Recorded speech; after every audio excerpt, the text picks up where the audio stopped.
我是李优，现代联邦 SS 级犯罪学顾问。就在3个小时前，我还站在世界之巅。喂，李顾问。一场意外让我成了大唐洛京县尉李佩，不过无所谓。县尉，突发命案！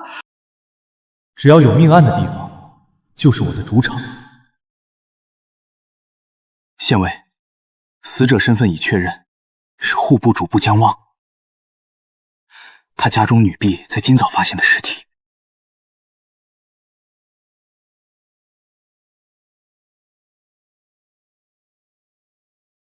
县尉，你在干嘛？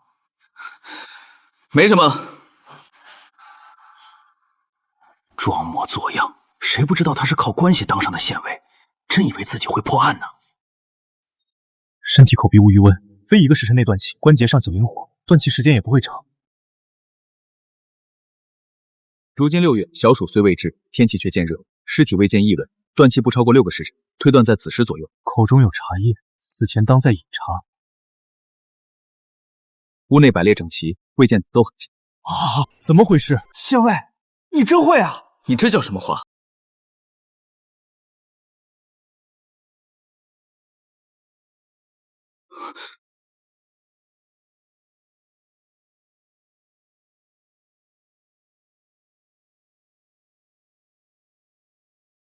谁让你们乱动现场的？将军息怒，小人乃洛京县班头，正与我家县尉在此查案，不知将军突然至此，恕罪，恕罪。你是洛京县县尉，阁下是？我是谁你不用知道，这案子你不用管了，立刻带着你的人离开。笑话，本官乃朝廷命官，辖区内的命案你说不管便不管，柏林崔家就能如此霸道吗？你怎知我是柏林崔氏？你见过我？等等，别冲动，我没见过你。那你怎么知道我出身柏林崔家？猜的。哼，你当本将军是3岁小孩子吗？真是猜的，这不是明摆的吗？第一，你态度高傲，从进门不是斜眼就是鼻孔看人。在我大唐官场，像你这种张扬跋扈的，10成里有9成都是世家子弟。第二，你内衬紫绣，腰缠金玉。根据我大唐规矩，紫色最贵，非3品以上官员或1等世家不得穿戴。你如此年轻，不可能是3品朝官，如此就只能是崔卢李正4姓子出身。第三，你身怀神武卫腰牌，说明你在神武卫中身居高职，而天子6位今无神武最尊，其中神武卫更是非皇室姻亲不可不敬。4姓之中，唯柏林崔氏与皇室姻亲最近。以上，阁下还有什么疑问吗？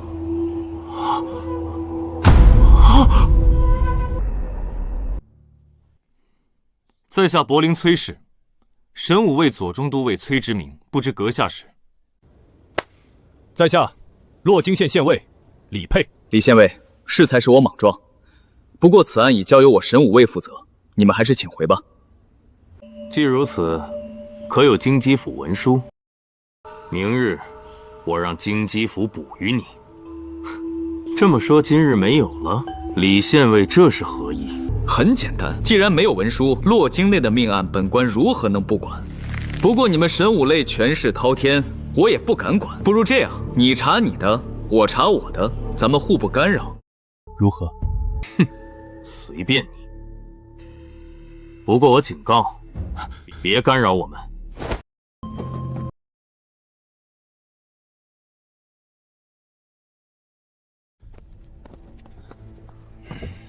县尉，咱们怎么办？不急，近距离看神武卫办案的机会可不多，咱们先看着呗。去泡壶茶来。都尉，仵作来了。都尉，此人死亡时间为昨夜子时，全身除勒痕外不见其余伤口，口中亦无毒药残留，推断为自杀。错了，何处错了？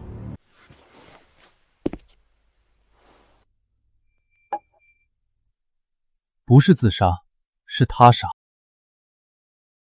不是自杀，是他杀。你是何人？哼，他是洛京县县尉。洛京县尉，你也懂验尸？略懂。老夫自幼跟随家师学习勘验，至今已有30年，期间见过各类尸体不下数百。此尸体全身无伤，口中亦无毒药残留，发现时亦是上吊。你为何说是他杀？他是被人杀了后挂上去的。被人杀死后伪装确实有这种可能，但若是旁人凶杀，为何屋内如此整齐，不见打斗痕迹？你也是泾县县尉，当知晓，若是两人搏斗，就算事后凶手将散落东西复原，也难免会留下痕迹。很简单，因为江主簿根本没想到对方会动手，凶手是在他毫无防备时突然动手，这种情况下他的反抗非常有限，所以这凶手一定是江主簿相熟之人，一个让他完全不设防的人。哼，一派胡言。李县尉，你说这话可有证据？有。不知道你们注意到没有，江属部是上吊自杀的。一般而言，上吊之人在临死前都会窒息挣扎，会牵动脖颈处的绳索或不挪动，这样一来就会在房梁上的落灰上留下痕迹。我刚才观察过了，江主部房梁上落灰完整，除了用来上吊的布痕，没有任何挣扎痕迹。这说明他上吊时根本没有挣扎，要么是昏迷后被人吊上去，要么是死了之后被吊上去，而不管是哪种，都不可能是自杀。去查。对，如李县尉所言，没有挣扎痕迹。这一点我倒没注意到。可就算是自杀，若本就身体羸弱，也是有可能快速窒息昏迷。这样一来，挣扎的幅度将会很小，未必就会在房梁上留下痕迹。李县尉若仅有此论，怕是不足以为证。看来仵作确实是这一行的老手，可你的说法也仅是可能性之一。但我不同，我还有其他佐证。什么佐证？江主簿昨夜死前在等人。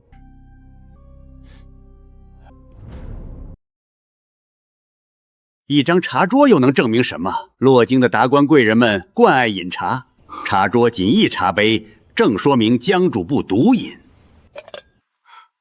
茶水是满的。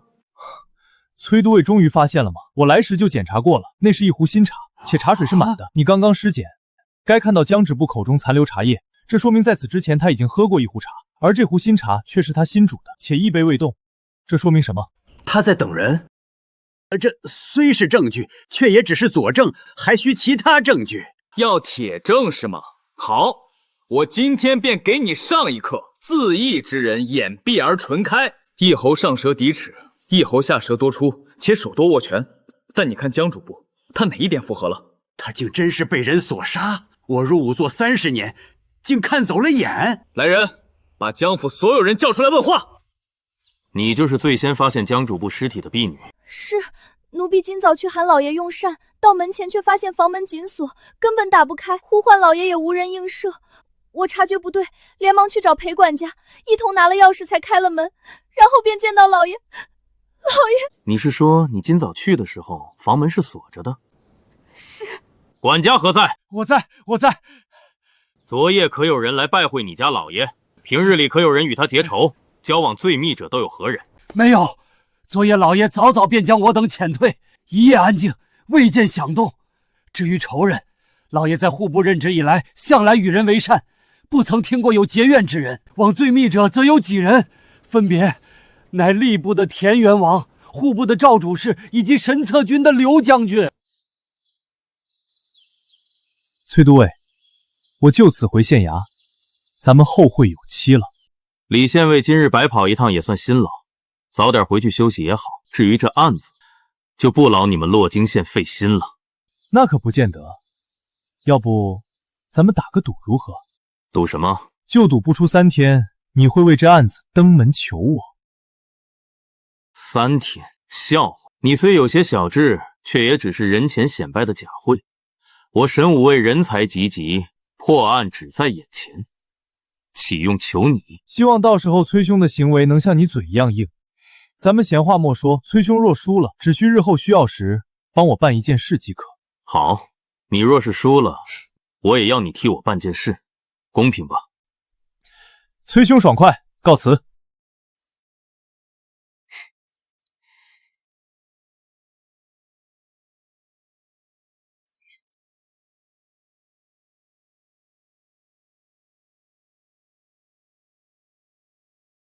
县尉，这是户部主簿江望的告申抄本和洛京各大商行的情况。另外，果如您所料，那神武卫的崔都尉这几日大肆抓人，闹得人心惶惶呢。你做得很不错，下去吧。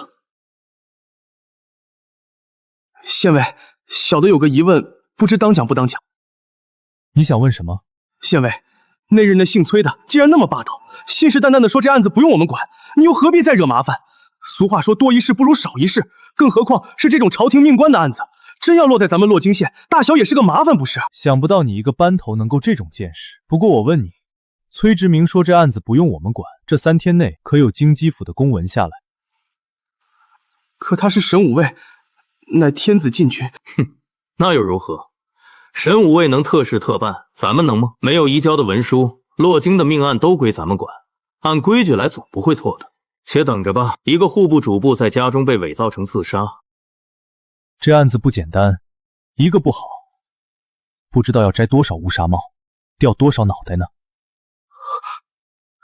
这么严重？县尉，有一名姓崔的都尉求见。这不就来了吗？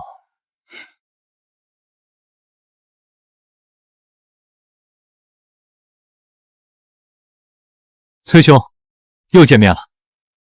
李兄，杜公，这位是洛京县尉李佩，这位是崔贤侄，这就是你说的能帮我们破案之人。哦，崔贤侄，你被他骗了。早知你是来找这人，我便不同你来了，平白浪费时间。老先生，认识我？不认识，但你的大名我却听过。洛京县县尉李佩，不学无术，胸无底墨，整天不思如何为官，专门钻营些蝇营狗苟之道。3年前，为了走通刘向门路，不惜重金相贿，更恬不知耻地拜刘向刚纳的小妾为干娘，这才求来洛京县尉一职。此事人尽皆知，贤侄定是让他骗了。没想到前身的官位竟是这么来的，怪不得之前连那些捕快都对我态度轻蔑。不过这么说来，我岂不是变相有个宰相干爹？日后要多多走动才行啊！哼！崔贤侄与这等小人一起查案，简直辱我清明。本官先走了，你还要留下不成？杜公且慢，慢走不送。不过杜郎中可要想清楚，这出门容易，再进门可就难了。你身为户部主事，属下的主簿出了这等命案，上面又限期破案，真到时间破不了案，怕是不好交代吧？起码一个失职之罪是跑不了的。你向他提过我？没有。那你如何知晓老夫是户部郎中？本官问你话呢？简单，你右手拇指与食指和中指的指腹第一关节内侧有一层明显的薄茧，那是常年执笔与拨上算绰留下的。其次，你腰间挂着一个算袋，其中当装有卷尺和算筹等物，这都证明你是户部官员。另外，崔都尉正在查的这件案子本身就与户部有关，他又是神武卫的都尉，却对你态度尊敬，说明你在户部身居高位。恰好我刚刚翻过江望的告申，对户部的情况有些了解。如今户部尚书正在江南盘查赋税，户部侍郎半年前丁忧，如今尚无人补阙。而今户部权职最高者为4司郎中，4司之中又以金部司最贵，恰巧死去的江望正是金部司主事。以上种种，你的身份也就呼之欲出了。户部金部司郎中杜迁。杜郎中若要离开，便请吧。哼，确实有些极致。既如此，本官便留下，给你个机会。崔贤侄，你也来坐。崔兄上门是为了3日前的案子，案件难有进展，故而来问李兄高见。这么说，崔兄是愿赌服输了。李兄莫要误会，我只是暂时遇阻，你莫要得寸进尺。这样啊，那我就爱莫能助了。李县尉，若本官没记错的话，江主簿的命案发生在洛京县内，这该是你分内之事吧？是分内之事。不过3日前某人也说了，这案子无需我们洛京县管，还说要我们等京畿府的公文。可惜左等右等，就是没等到啊！哎，士可杀不可辱，李佩，你不要得寸进尺。干什么？卷宗，记住了，你欠我一件事。好，你调查的可够详细的。这3天来，我查遍了江望身边所有的关系，以及与他交好之人，更询问了那夜巡逻的金无畏，皆无所获，仿佛他是凭空被人所杀。李县委，可有线索？有些头绪了，不过破案前你们也该把案件的全貌告诉我吧。户部丢了什么东西？你怎知是户部丢了东西？正常推理罢了。那日江望死在家中，我接到报案，第一时间赶去。不过片刻，崔兄便带人赶到。沈武卫乃天子禁军，本不负责查案，能这么快赶到，说明江望本就被盯上了。而江望身为户部主簿，他的事必与户部脱不了关系。而一个主簿能干什么？八成是拿了一些不该拿的东西。李兄之才，做一个8品县尉屈才了。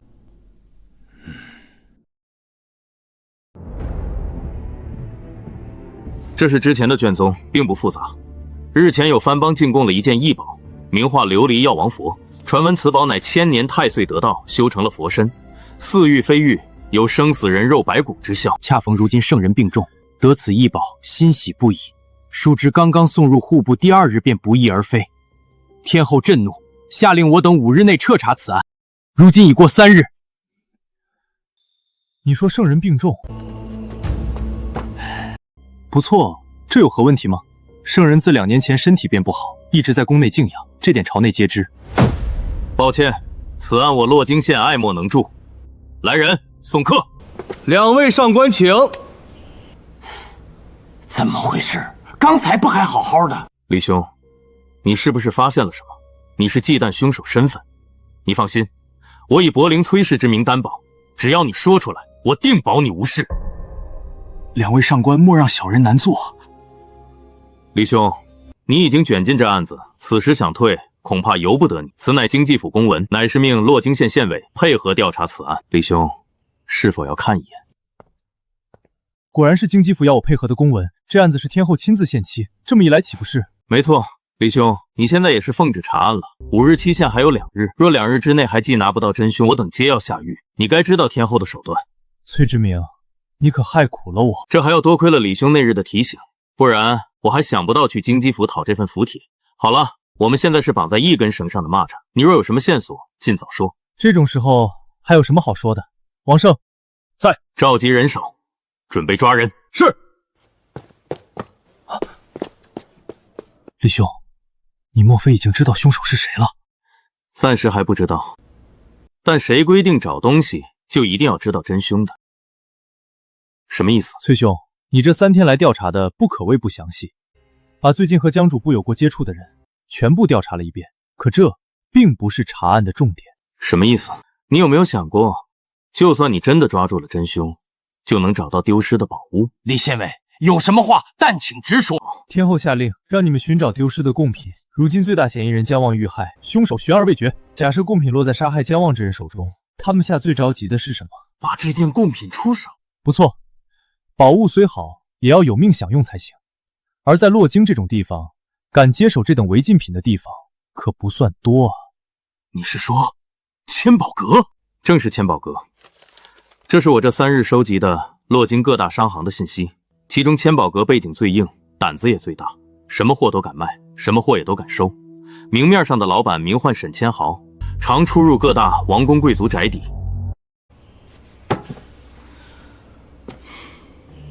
你的意思是，琉璃药王佛在这个沈千豪手中？我没这么说，但世间没有不透风的墙。沈千豪在洛京横跨黑白2道，人脉极广。就算药王佛现在不在他手里，他也一定知道些什么。毕竟江望生前可与他关系匪浅。等等，据我调查，江望生前从未与沈千豪有过交集，更没去过千宝阁。你为何要说2人有关？这是江望生前研磨的茶叶，我检查过了，其中有一味西域金檀草，此草异常珍贵，价值1000金，对治疗肺痨有奇效，却因有成瘾性，在洛京被列为禁药，唯有千宝阁私下有卖，非熟客难以买到。我竟忽视了如此重要的线索。县尉，人手已召集完毕，走，随我抓人。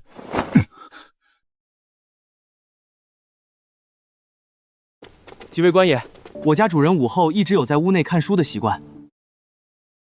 主人，洛京县的县尉和神武卫的官爷找您，您开开门啊！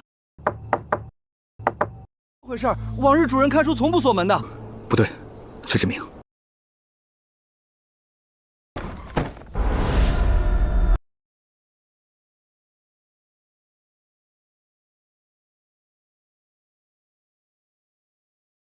死了！老君，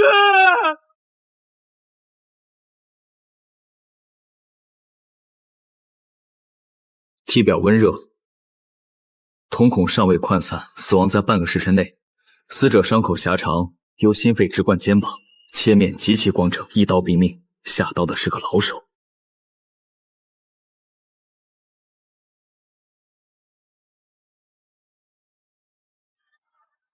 崔兄，你没事吧？没事，差点阴沟里翻船。大家勘察时小心些，房间里或许有其他陷阱。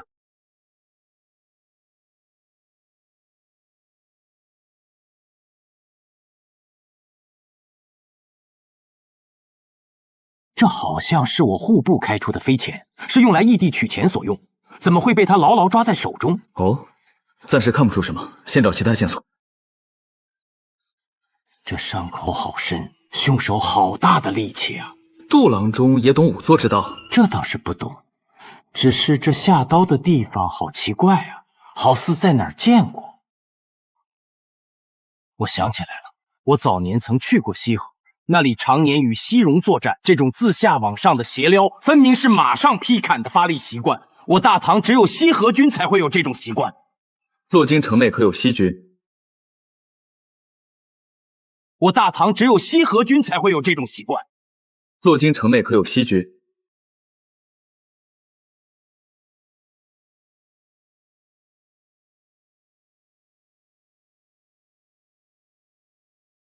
西军乃我朝精锐，退伍后一般都会遣返家乡。若说洛京，金吾卫内倒是有些西军转任的。金吾卫，我记得之前姜望的管家说过，金吾卫中有个校尉和姜望有来往。我知道你说的是谁，此人名唤刘大山，确是西军出身。但姜望遇害后，我已调查过他，他当夜当值巡夜，一夜都与金吾卫其他人在一起，根本没有行凶的时间。这样啊。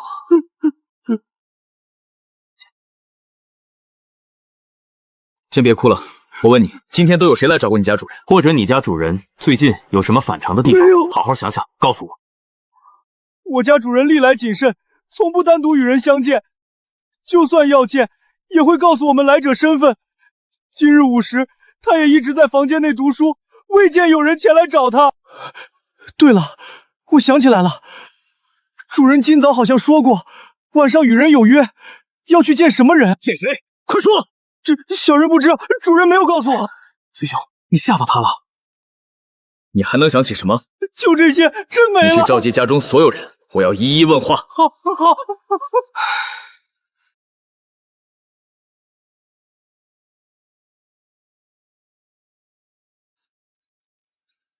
这是你在干什么？没什么，咱们继续查案，继续查。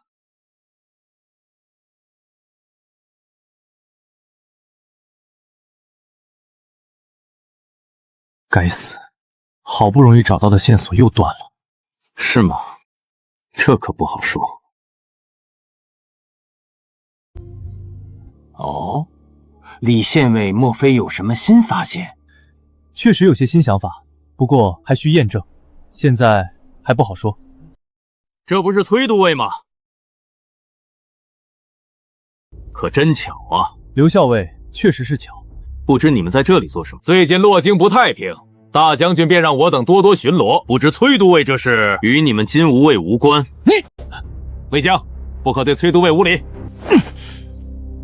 他就是那个刘大山，他身上有血腥味儿，我闻到了，但他是金吾卫，抓他需要确切的证据。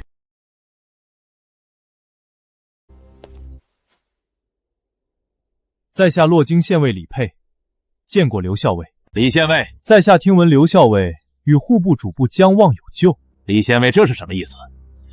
我与姜主簿的关系，那日早就和崔校尉明言了。刘校尉别误会，我绝不是在怀疑你，只是有个问题想问。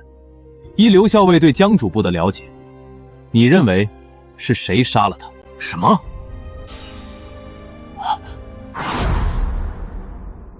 你认为是谁杀了他？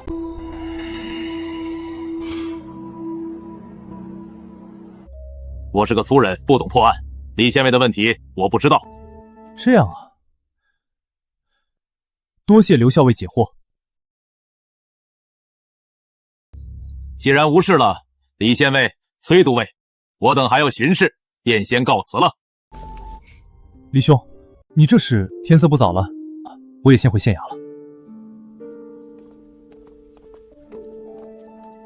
既然如此，老夫也告辞了。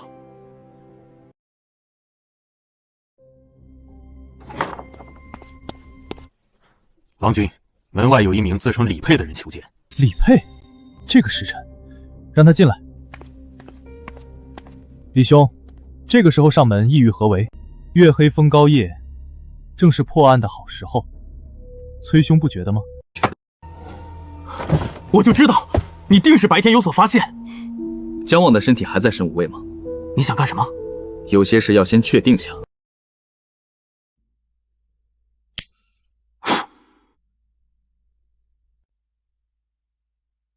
果然如此，是我一开始想差了，原来是这么回事。果然如此，是我一开始想差了，原来是这么回事。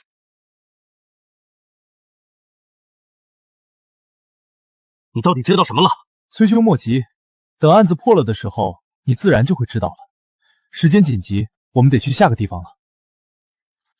去哪儿？去见一个人。谁？沈千豪，本来想见的人。你知道他是谁了？你有没有想过，按理来说，琉璃药王佛这么珍贵的贡品，仅靠姜望这个户部的主簿，真的能神不知鬼不觉地偷走？你的意思是，他还有同伙？这是今天沈千豪手里的飞钱，这能代表什么？这就是线索。飞钱是我朝特有的汇兑凭证，是用来方便朝廷调度、异地取款用的。一般而言，只会开给户部或各大官商。像沈千豪这种只在洛京做生意的富商，并不是很需要。还有，正规的飞钱需要填写完整的信息，而这张除了有户部印章外，收钱的人却是一片空白。这不合常理。我查过了，现在洛京能开出这种空白飞钱的只有2人。一个是户部度支司郎中吕真，另一个则是吕真的副手度支司员外郎赵康。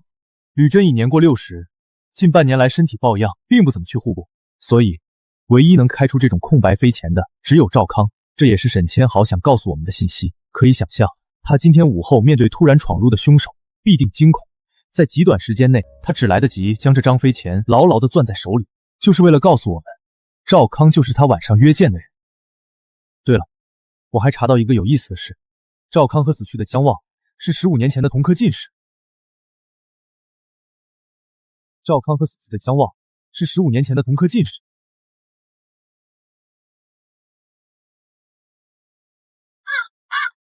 这里就是赵员外郎家，他为官清廉，只有这处小院，院内也只有一个老谋师傅。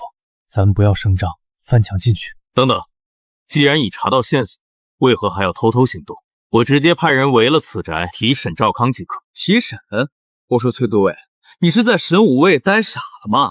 他一个6品户部司员外郎，咱们以什么名义抓人？有证据吗？难道就凭沈千豪手里空白的飞钱？神武卫抓人从不看证据。是，柏林崔家天下第一。可这个案子并不是那么简单的。你知道这赵康和姜望是怎么扯到一起的？你不是说他们是15年前的同榜进士？那你知道他们那一年的做主是谁？是段季星，永安公主的驸马，圣人的妹夫，段驸马。没错，而且我还查到刘大山进入金吾卫也是段驸马推荐的。事已至此，咱们也只能硬着头皮查下去了。你倒还好，出身名门，无论如何大概率是死不了。可怜我只是个8品县尉，刚过来还没几天呢。是我害了你，这种就别说这些了。哼，不过所谓塞翁失马，焉知非福，倒也不用太过悲观，先进院再说。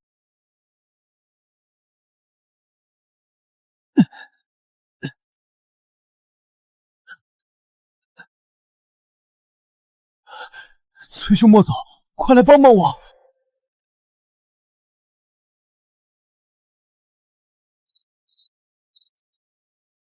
就是这间了，门在内锁住了，去找找，看有没有窗户之类的能翻进去。门窗都从内锁死了，情况不对，强行破门吧。等等，这样动静太大，让我来就行了。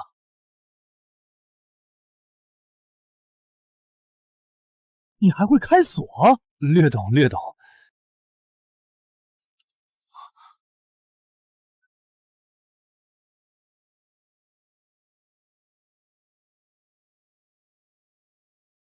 在下神武卫都尉崔直明，深夜冒昧来访，有件案子向赵员外郎请教。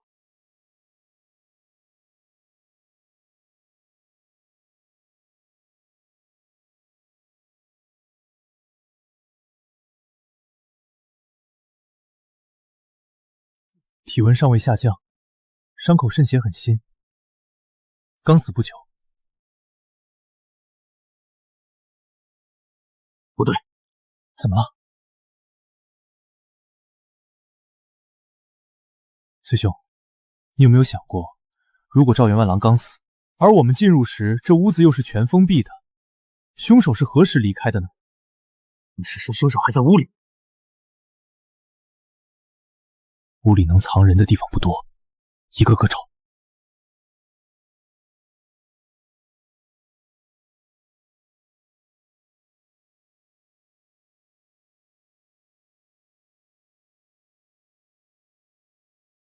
崔志明，接住！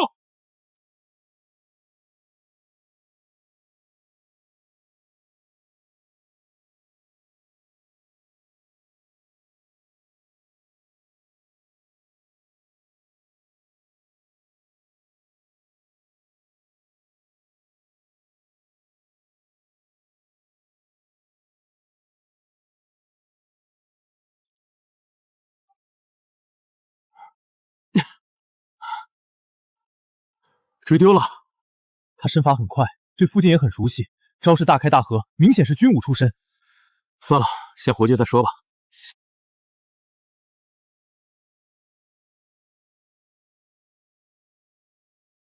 什么人？不知道有宵禁吗？站在那儿别动！又是他们。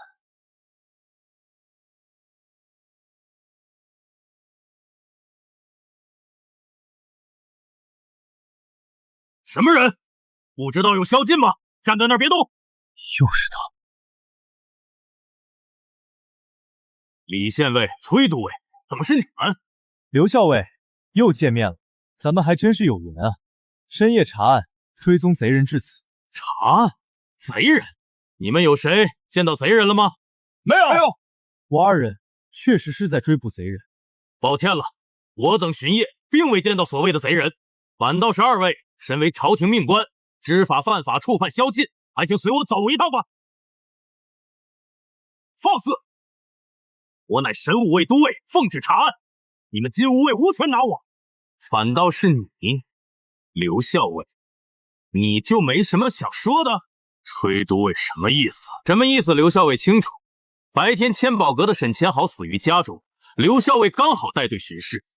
今夜户部赵元郎同样死于家中，又是你带队巡视，这未免也太巧吧？崔都尉，这是怀疑我了？你想证明清白也简单。刚刚凶手被我刺中左肩，你只需脱掉左肩让我一观，自然清楚。放肆！刘校尉一直与我等在一起，从未离开。你们神武卫莫要欺人太甚！怎么不敢？好，我今天就让你看个清楚。怎么不敢？好，我今天就让你看个清楚。两位可看清楚了？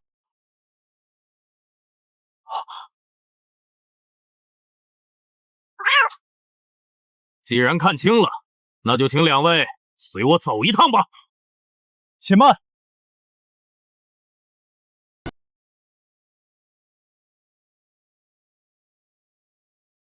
李县尉还有何话说？事已至此，刘校尉，咱们不妨打开天窗说亮话。你现在认罪，随我们去洛京县署走一趟，供出你幕后之人，我会向上求情，对你从轻发落，如何？李县尉，我听不懂你在说什么。我刚才已经脱衣证明了，我并非你们口中的凶手。我也没说过你是杀害赵康的凶手啊。但今天午后杀死沈千豪的是你吧？这你总不能抵赖吧？李县尉，饭可以乱吃，话可不能乱说。你说我杀了沈千豪，这么大的罪名，我可背不起。怎么，想杀人灭口？我劝你还是算了，今天这儿的人多，灭口你灭不干净。什么？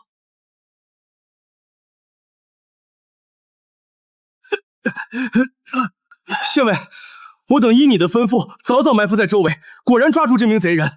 辛苦了。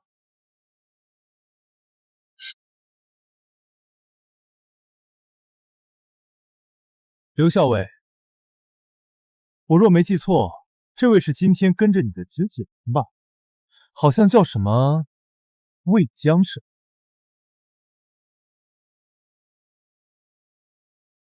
刘校尉，随我们走一趟吧。刘校尉，随我们走一趟吧。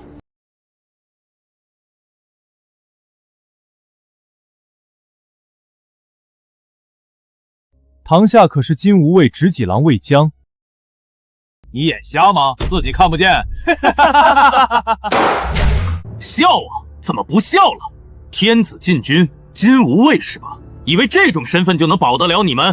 我圣天子治下，王子犯法与庶民同罪，再敢嬉笑公堂，一律每人杖罚20。继续。不愧是伯良崔家，就是硬气。魏江，本官问你，你今夜为何杀害户部赵员外郎？可是受人指使？李县尉怎么问的你就怎么答，看我作甚！你以为一言不发我就拿你没办法？你左肩被刺，又被当街擒获，杀人之罪已是铁证如山。我给你将功赎罪的机会，你可要想好了。哼！李县尉，就算是魏江杀了人，也与我等无关啊！我等还有巡夜的重任。你若没什么要问的，我们便先走了。走？案子才刚开始，你这个主角怎么能走？刘校尉，我问你个问题，你要如实回答。问吧。沈千豪是你杀的吧？刘校尉，沈千豪是你杀的吧？李县尉，你一而再再而三地说我杀害了沈千豪，是看我金吾卫好欺吗？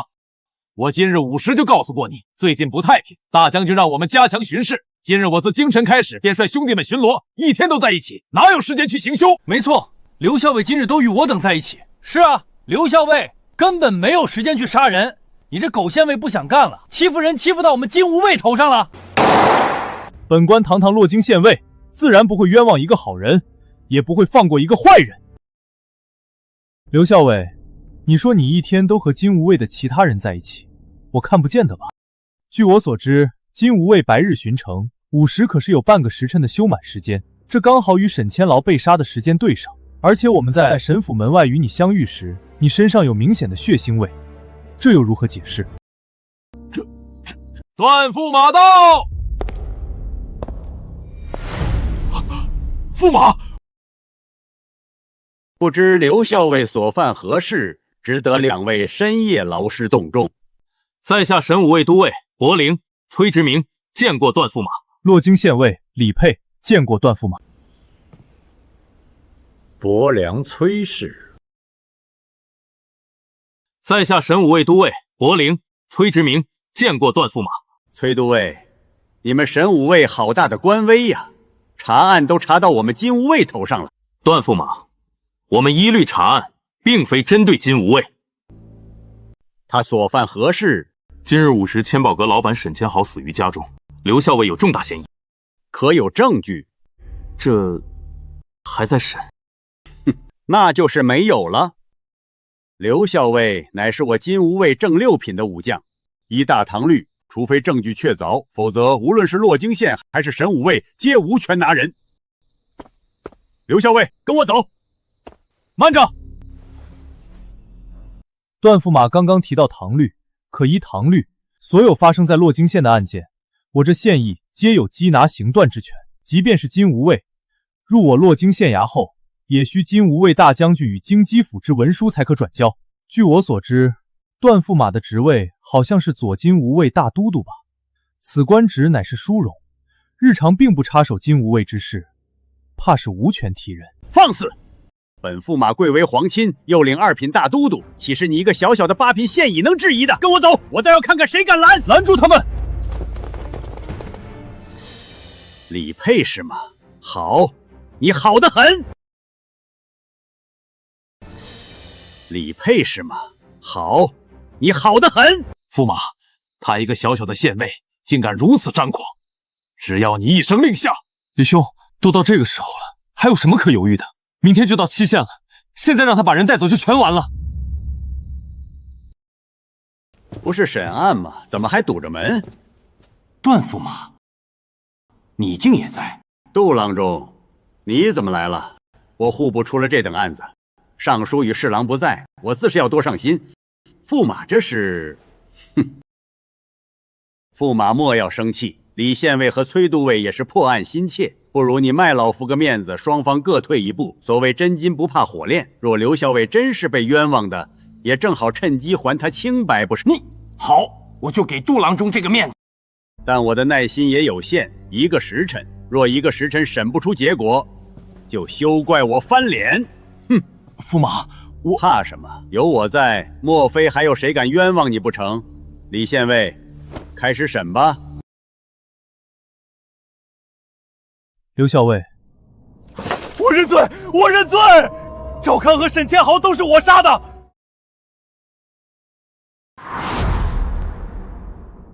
刘校尉，我认罪，我认罪！赵康和沈千豪都是我杀的。唉，明明这么简单的案子，非整这么多幺蛾子。本来今天还想早睡的，哼，终于肯说话了吗？我还以为你是哑巴呢。好，既然你愿意认罪，那我问你，杀人总要有理由吧？你为什么杀他们？我和赵康是旧怨，我是陇右军出身，解兵后来了洛京，当时朝廷承诺补发我们1年粮饷，我去户部领钱，却被赵康克扣进半。那时我便怀恨在心，想着有朝一日一定要杀了他。仅仅是因为克扣粮饷，你就要杀了他？没错，我们陇右军讲究恩必偿，仇必地报。那些钱不光是我一人的，还有许多战友的抚恤，他们战死在陇右，家里还等着这笔钱救命。呸！那个赵康连这种钱都贪，一刀杀了实在太便宜他了。好，姑且算你们有仇。那沈千豪呢？你杀他又是为什么？沈千豪更该死，他在洛京生意做这么大，伤天害理的事儿可没少干，我杀了他也算为民除害了。行吧，那你是怎么杀他的？还能怎么杀？我进他屋内，趁他不备一刀取了他狗命，然后就翻墙离开了。是吗？哼，既然他都认罪了，不快点结案还等什么？李县尉，莫非这种情况了，你还想强行污蔑不成？说好的1个时辰，段驸马又何必这么心急呢？难不成是怕我继续审下去，审出什么幕后之人？你放肆！难不成是怕我继续审下去，审出什么幕后之人？好，你审，我倒要看看你能审出什么来。不过我丑话说在前面，若最后什么都没审出来，明日莫怪老夫治你个污蔑禁军之罪。本官是否污蔑，自有京畿府刑部大理寺议论，便不劳驸马费心了。更何况，本官断案历来讲究证据，从不冤枉一个好人。说得好听，如今案件清楚，犯人供认不讳，你却拖着不愿结案，若非想要蓄意诬陷刘校尉，又是为何？犯人供认，不代表就是真相。赵康确实是魏江所杀，但沈千豪不是。笑话！你说不是就不是，你以为你是谁？我自然能证明沈千豪并非他所杀。第一，沈千豪身材高大，他则身材瘦小。沈千豪的致命伤乃长刀所致，伤口由心肺直贯肩膀，若是他所为，伤口的起点当落在腹部才对。反倒是刘校尉身材高大，魁梧有力，很符合凶手的体格。直娘贼，身材高大的人多了，你怎么净盯着老子？老子干过嫩娘。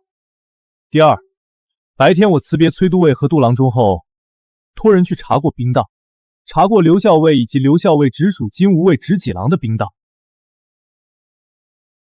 其中魏江的信息很简单，平日里的人际关系更是清楚。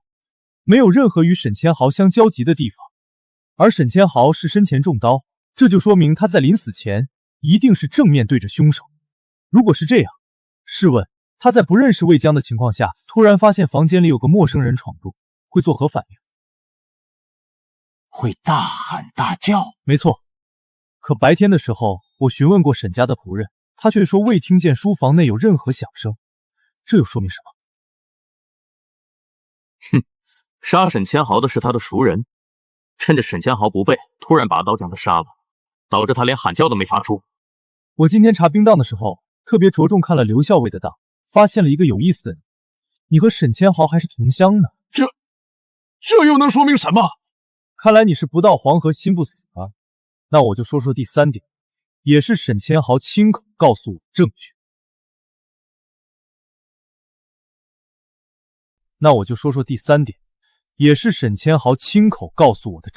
笑话，死人怎能开口说话？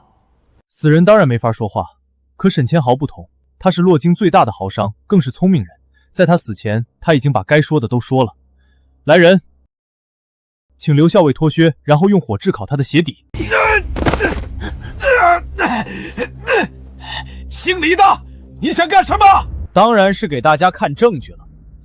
你不是口口声声说自己清白吗？是否清白，一验便知。怎么，你不敢？我有什么不敢的？驸马以为呢？我倒要看看你玩的什么把戏！刘校尉，让他们验。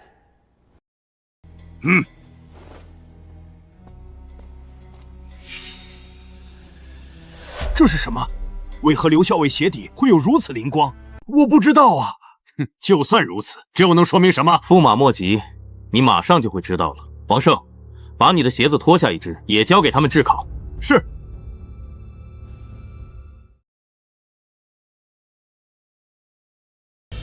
原来如此。王胜，把你的鞋子脱下一只，也交给他们炙烤。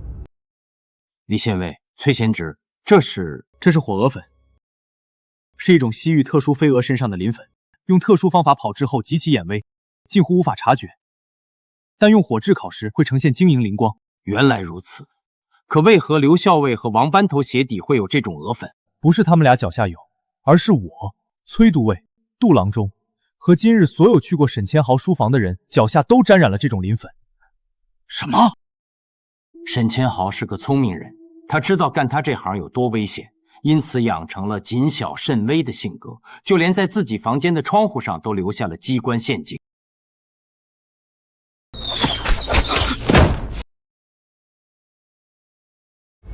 崔兄，你没事吧？当时我就在想，沈千豪既然如此谨慎，怎么会不在屋内做其他布置？之后我细心勘察，果然在门口的地毯上有其他发现。这是……你那个时候就发现了？刘校尉，你口口声声说沈千豪，这鞋底的火鹅粉你又如何解释？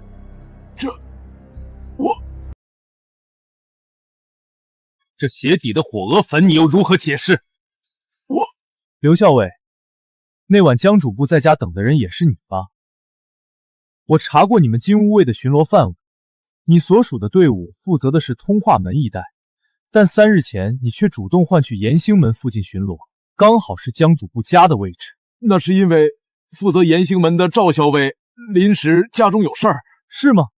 那你当夜借故腹痛离开一刻钟，也是临时的意外？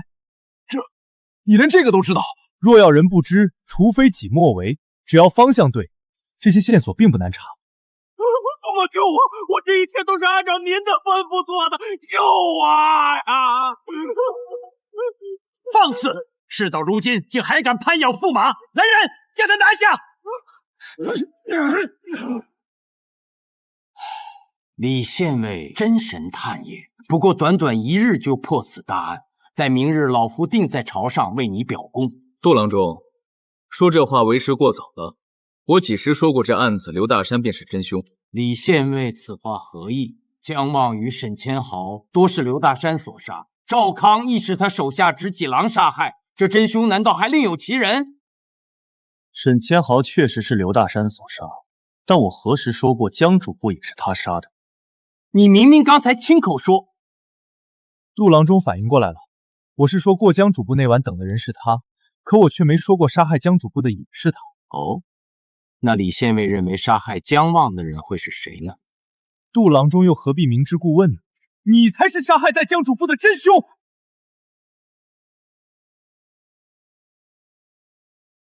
你才是杀害在江主簿的真凶！李县尉，我们往日无怨，近日无仇，你为何要诬陷本官？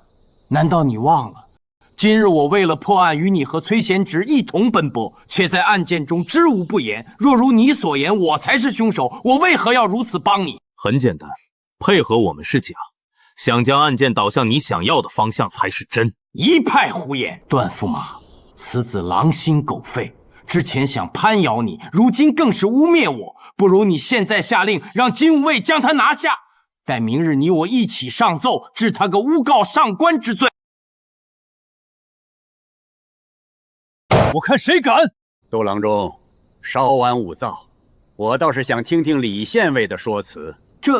杜郎中，其实一开始的时候我是完全没有怀疑你的，但沈千豪的死让我产生了一个怎么都想不明白的疑问，那就是他们为何要杀沈千豪？这还用问？当然是杀人灭口了。可是他们为什么要杀人灭口？那当然是因为不想我们找到药王佛。是啊，我们去找沈千豪，是因为身为洛京黑白两道最大的豪商，想要销赃大概率要经过他手。可如果是盗走药王佛的凶手，他们可还要利用沈千豪销赃呢，根本没有理由去杀沈千豪。所以我当时就在想，有没有可能凶手和我们的目的一样，他们也在找药王佛的下落？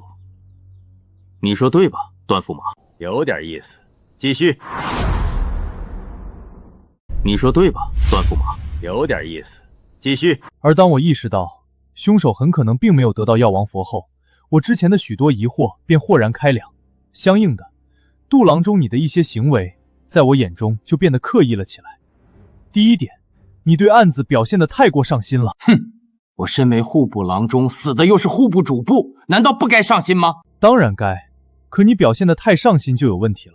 要知道，户部尚书在江南，户部侍郎丁忧回乡，剩下的户部官员属你最大。这种情况下公务繁忙，你却能抽出身来陪我和崔兄查案，这本身就足够可疑。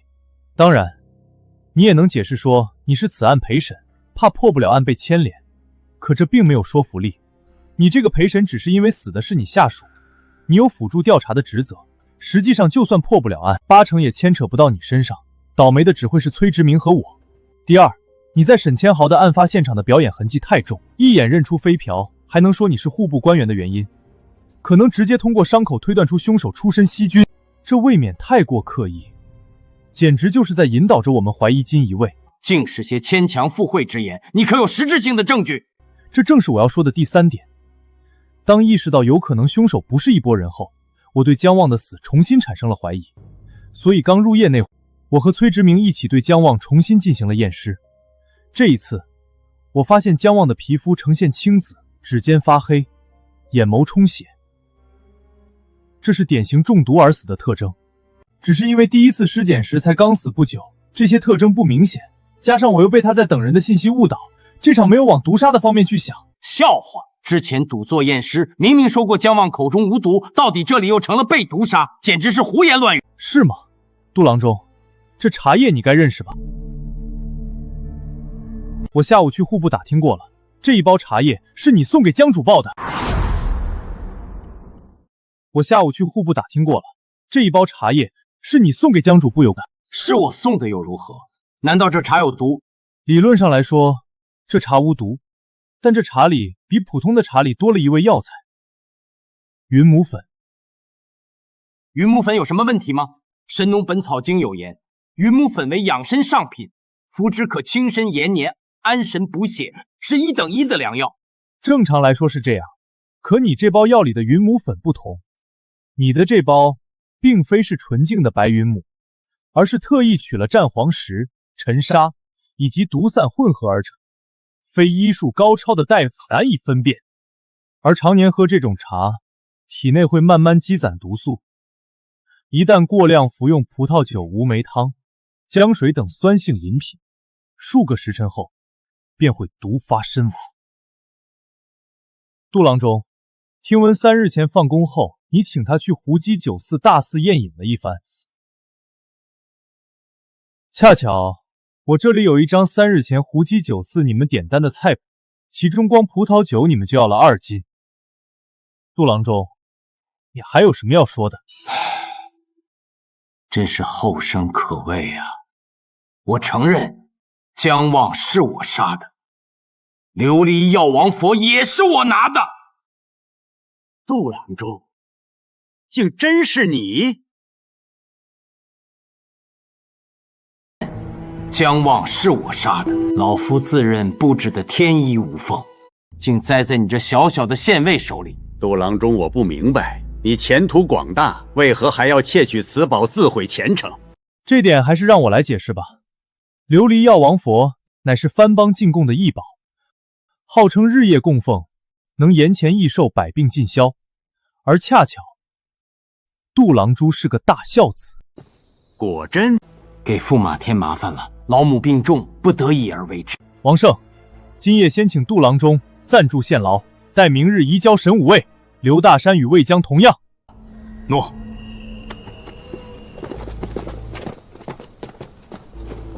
李县尉真乃神探也，一日之间抽丝剥茧，竟能破开如此复杂的案子。本朝之中，除大理寺狄公外，李县尉乃是老夫仅见。驸马谬赞了，晚辈这点微末道行，哪敢和狄公比？总之，多谢你找出真凶，后会有期。驸马留步。段驸马，其实直到现在我仍有一个疑惑，不知可否请驸马解惑？你们先出去等我。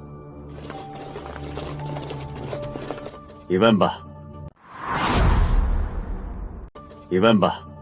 正如驸马所知，杜郎中窃取药王佛是想为老母治病，那驸马想要药王佛又是为何呢？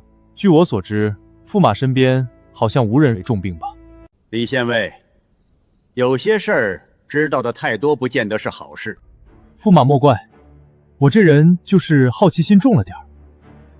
最后一个问题，听说您和圣人少小便相识？不错，我与圣人乃总角之交，这些朝野皆知。还有什么要问的吗？多谢驸马解惑。云兄，你这是……嘘，哼，别问，知道太多不是好事。你要实在忍不住好奇，不妨想想这案子到底是怎么来的。此话何意？番邦进贡的珍宝，又是能治百病的神奇之物，按理不该直接送到宫中吗？为何要先入户部？你好大的胆，不要命了不成？放心，小时候算命先生给我看过，说我会长命百岁。天不早了，早点回去休息，醒了后把该忘的都忘了。3名犯人都已经移交你们神武卫了，你怎么还不走？无论怎么说，这次破案全赖李兄。之后我会上书为你请功。请功就免了，血别溅我身上就好。县尉、崔都尉，琉璃药王佛果然在杜禅老母家中，已经取回。果然是异宝啊，难怪这么多人心动。罢了，这东西不能多看。王胜，宫里人来了吗？速速送走。是。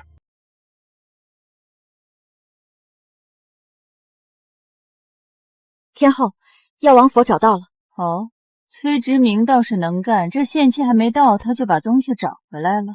是，听说这次他找了洛京县尉李佩帮忙，不过1日便破了案，将药王佛寻回了。李佩，就是那个为当官认了比自己还小的干娘的草包？正是。看来传闻也不尽不实啊。坊间传闻多做不得准，天后可要赏他们些什么？既是立功，自然有中书省论功行赏，姑不便插手。千年万岁，天眷长龙。婉儿，你说这世间可真有人能活千年万年？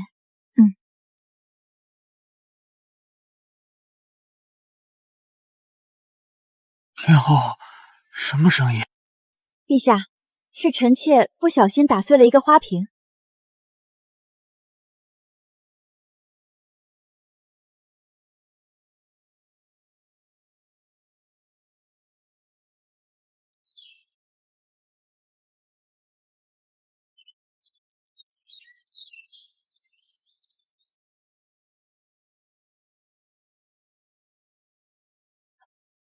大郎，该起床了，今日还有事呢。大郎，你开开门啊！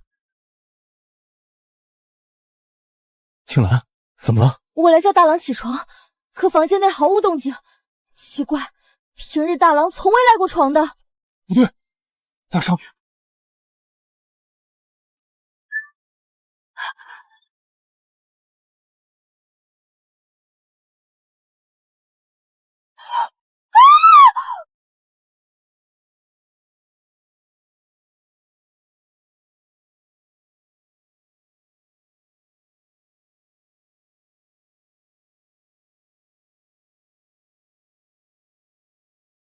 记，指尖正常，身体微温，口中无残留物，角膜浑浊，血丝稀少，非中毒而死。推断死亡时间当在3个时辰内。放肆！谁允许你们动我儿的尸体了？放肆！谁允许你们动我儿的尸体了？阁下是？哼，此地主人崔素。原来是崔相国，在下洛京县尉李佩，正在验尸。哼，我当然知道你是谁，更知道你是一个靠溜须拍马上位的草包，凭你也能破案。我已经找了专业人士，至于你，现在可以走了。阁下此言差了。我身为洛京县尉，缉盗探案本就是分内之事，岂能因你3言2语而罔顾朝廷律法？就算是阁下本人，我也一样秉公探案，早日为阁下伸冤。你放肆！你知道我是何人吗？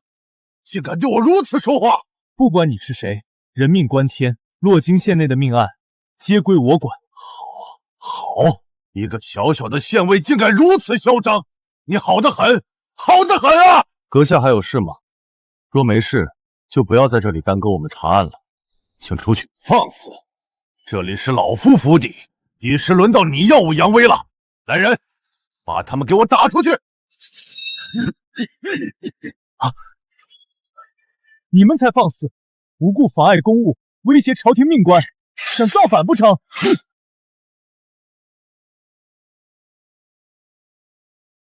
四叔，我来了。这是李兄，崔直明，你怎么来了？李兄，这位乃是家书，现任监察御史。四叔，这位乃洛京县尉李佩。前日户部贡品案，便是多亏了李兄相助才能破案。四叔对李兄是否有些误会？就他，哼！贤侄，莫怪为叔多嘴。你涉世未深，难免轻信于人，怕是某些人想借我柏林崔氏的名声往上爬，你可要擦亮眼睛才行。老家伙，你……哎，四叔对李兄是否有些误会？侄儿虽认识李兄不过几天，却信得过李兄人品，绝不是四叔口中那些趋炎附势之辈。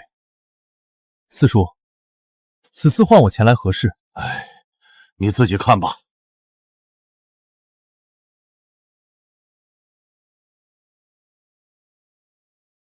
堂兄，李兄，可有线索？今早接到的报案，死亡时间不超过3个时辰，外表无明显伤口，房门皆被反锁，未发现脚印等明显线索。目前刚查到这儿，你这位好叔叔就要把我们赶出去。四叔，这定是误会，我愿为李兄作保。侄儿你罢了，看在我侄儿的面上，我可以让你查案。不过此乃我们崔家的家事，你若真有本事，便在1天之内查出真凶。若查不出来，非但将此事移交刑部，还要治你个扰乱命案之罪。哎，我们走。李兄莫怪，我四叔刚刚丧死，脾气暴躁了些，我在此向你道歉。不用，你们崔家都一个德行，我早习惯了。闲话少说，还是开始查案吧。你那叔叔可只给了我1天。怎么了？李兄，堂兄从小便待我不薄，如今离奇身死，若不破案，我心难安。恳请李兄协助于我，莫将家书的气话放在心上。哎呀，崔兄说的哪里话？我像是那种小肚鸡肠的人吗？放心，对命案我一向是有案必破。多谢李兄。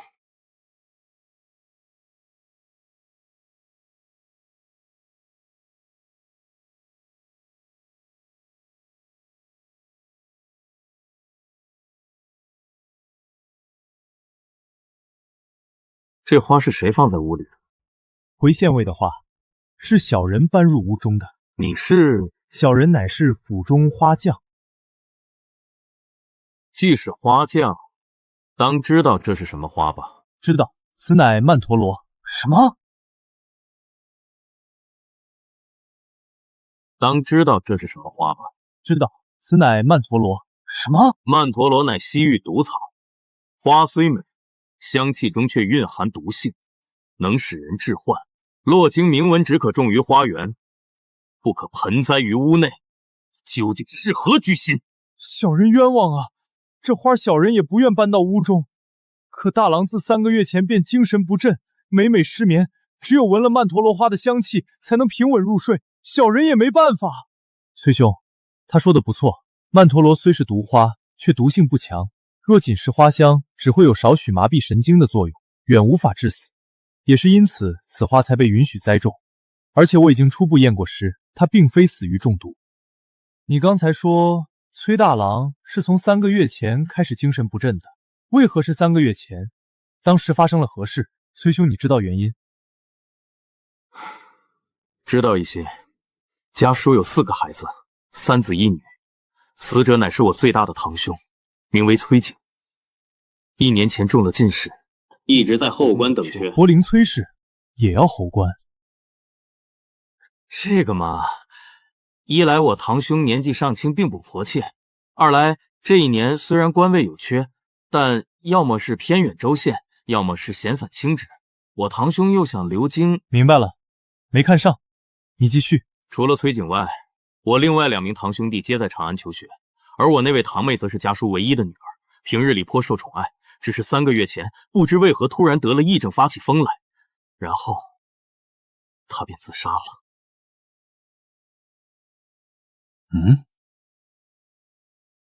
然后她便自杀了。你确定是自杀？我当时也产生过怀疑。堂妹年方18，从小便与我亲近，10岁时与京兆为氏定下婚约，3个月前本该完婚的，怎么就突然得了癔症，还闹到自杀的地步？堂妹去世后，我亲自来看过，更请了刑部的老仵作验过尸，得出的结论都是自杀。平日里崔景和堂妹关系最好，想来是伤心过度，之后便精神不振了。这里面平时用的是什么香？是安息香，有安息凝神之故。小姐去世前，大郎就在用了。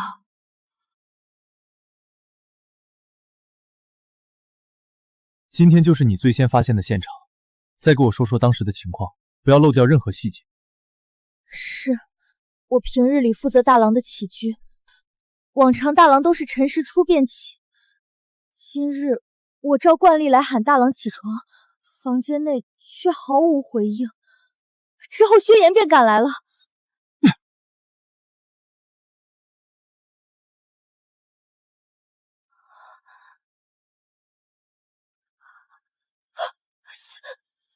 死了！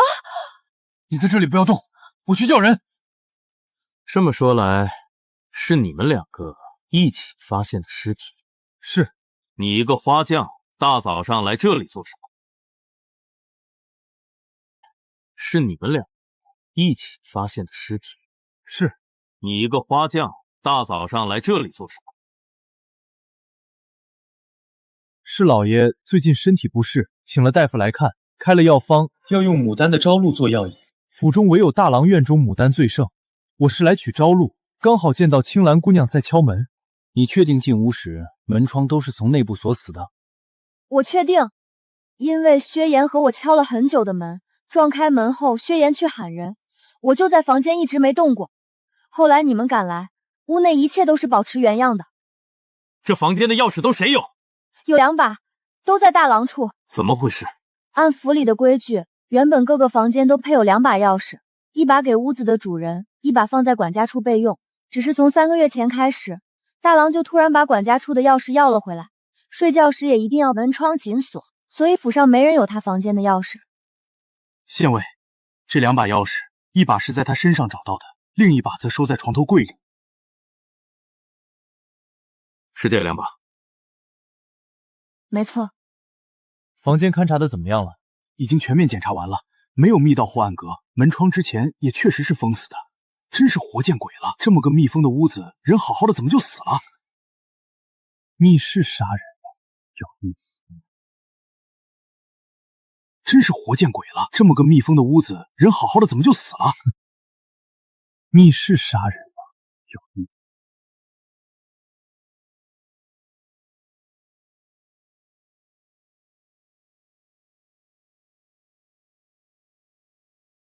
密室杀人什么意思？是对这种封闭房间内只有死者一人的案件的统称。这种案子的凶手一般极其聪明，很难抓到他们的破绽，因此这类案子也是所有案子里最难破的，仅次于神经病的随机杀人。难破？连你也没有头绪吗？难破不代表破不掉。实际上，密室杀人虽然诡异，但总体来说也无非是分成3大类。第一种，事后制造型，也是最常见和最简单的一种。杀完人后，通过机关或其他手段从门外上锁，达成密室效果。第二种，陷阱型，即通过在房间内布置好陷阱机关，等死者单独在屋内时触发机关，造成死亡。第三种，伪密室型，这种就是利用人的心理，实际上没有真正的制造密室，只是让人产生了人是死在密室中的错觉。你觉得现在属于哪种？我哪知道，我又不是神仙。不过查案嘛，这种一点点解谜的过程才是最有趣的，有点耐心。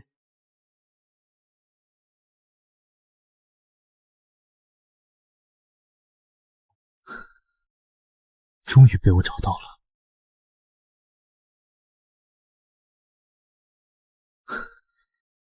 终于被我找到了。好细的伤口，是用什么凶器造成的？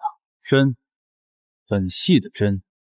你带人把这具尸体抬回县衙，然后再找仵作勘验一遍，之后把报告交给我。你们家大郎生前可有仇家？不清楚，我只在府下服侍大郎，他也从不带我出门，也不告诉我与他相关之事。小人不知。据我所知，崔景平日里倒算安分，以前倒也会去青楼酒肆瞎混，甚至与人争风吃醋。但要说结下生死大仇的，我还没听说过。这样啊。李兄，你实话告诉我，你是不是发现了什么线索？只是有了一点头绪而已，还有很多东西要证实。能告诉我吗？现在还不行。那有我能帮忙的吗？那可太有了，这就是你那个堂妹生前的住处。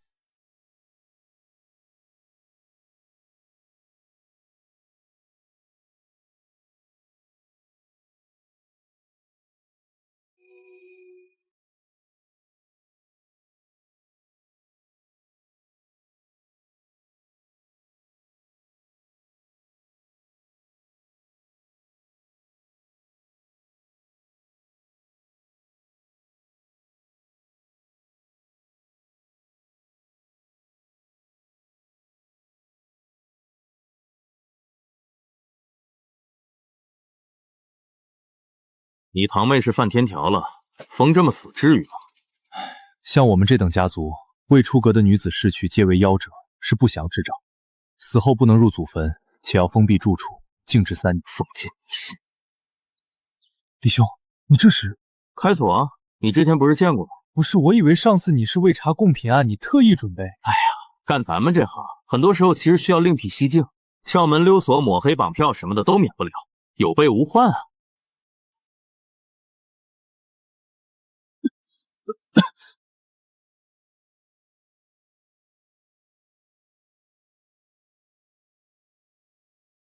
李兄，这里毕竟是我堂妹的故居，咱们擅自勘察，是否要和家叔说一声？我说你怎么婆婆妈妈的，和你叔叔？你觉得就他那样会让我们勘察？你还真说对了，吴家女的故居岂容旁人擅？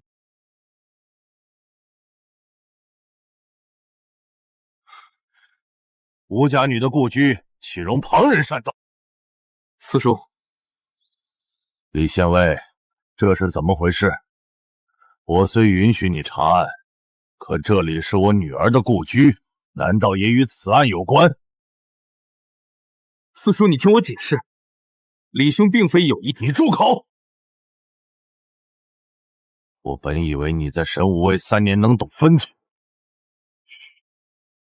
却不想被外人稍一蛊惑便做出这等事来。亏你堂妹当初还与你亲近，你是要让她死了都不得安息吗？崔公怎么就知道这2件案子无关？哼，倒是还忘了你啊！我女儿去世后，刑部、大理寺皆有人来过，更有仵作勘验，都言自杀。李县尉难道还有不同高见？只要是人，就有看走眼的时候，更何况即便是自杀，也不能证明两者无关。真是笑话！志明，这就是你说的极善破案，胡搅蛮缠倒是有一套。老夫受够了，给老夫从府里滚出去！四叔，不可！崔公，你这么急着把我赶走，难不成是在害怕？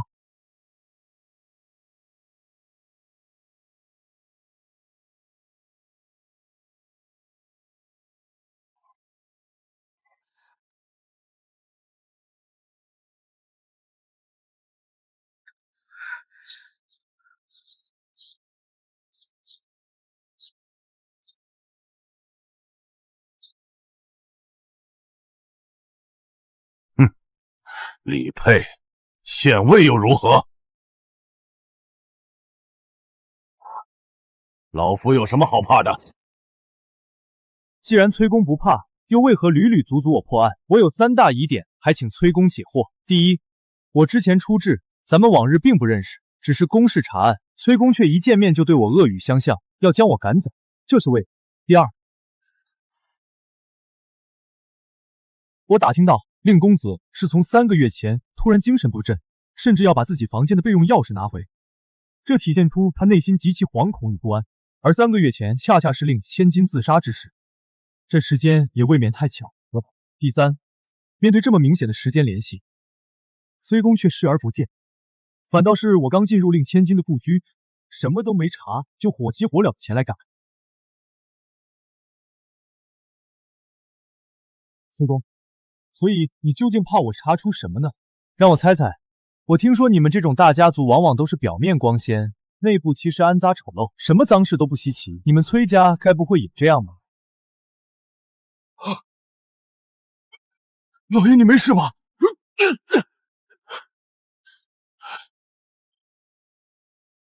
混脏东西，气死我了！来人，把他给我赶出去！赶出去！崔公这么气急败坏，是被在下说到痛处了吗？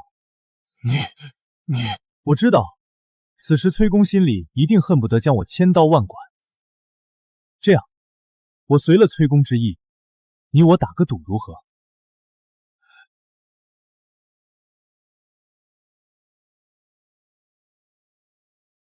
打赌？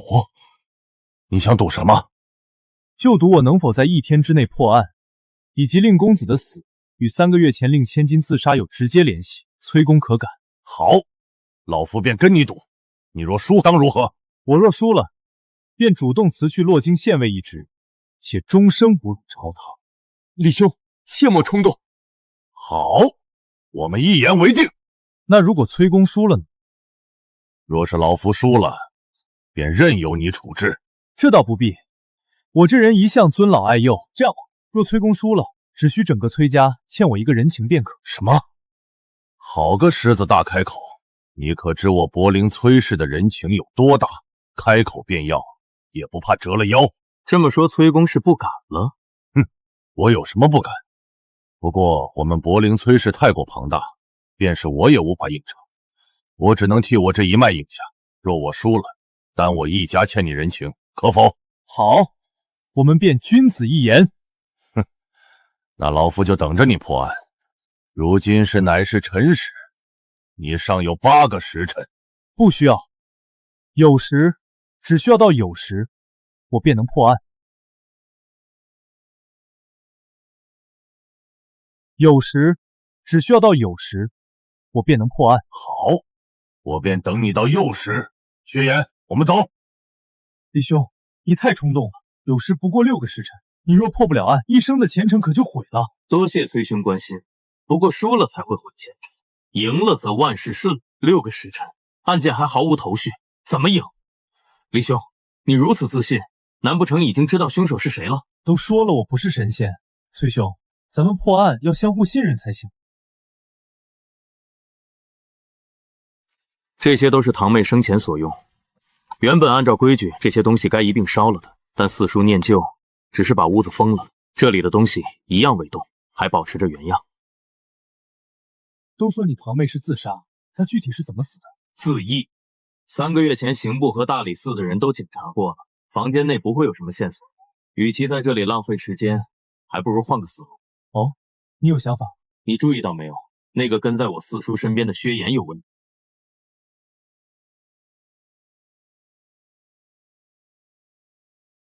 你注意到没有？那个跟在我四叔身边的薛岩有问题。哦，你也注意到了吗，崔兄？你比我印象中敏锐不少啊。不是你什么意思？我在你印象里到底是个什么形象？当然是英明神武了。不说这个，你认为薛岩到底有什么问题？之前你在对他进行询问的时候，他说话就不近不实，而且明显遮遮掩掩，刻意隐瞒着什么。其次，我们才刚进入堂妹的屋里，四叔就带着他来了，未免也太快了。所以你觉得薛岩在跟踪我们？是他向你四叔告密我们来了这里？十有八九。换言之，就是他不希望我们来这里。可这是为什么呢？他一个花匠。哼，管那么多干什么？既然发现了问题，抓起来，严刑拷打一番，不怕怎么说？暴力不可取。根据大数据统计，刑讯逼供出来的冤假错案高达40%。就算是万恶的封建社会，我也不会采用这种毫无技术含量的下等手段的。你叽里咕噜说什么呢？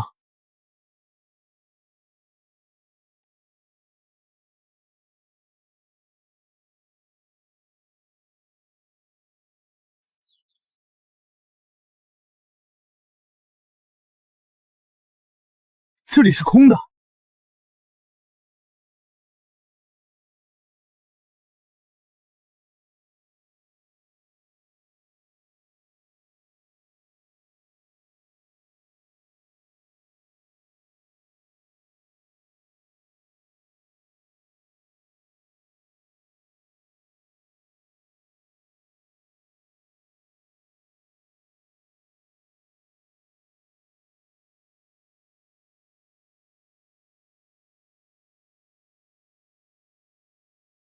这里有暗格。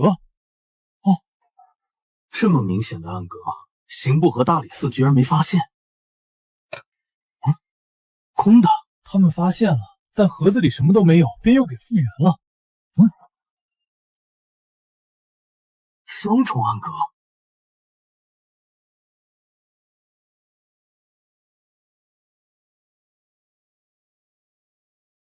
一个簪子，藏这么隐秘。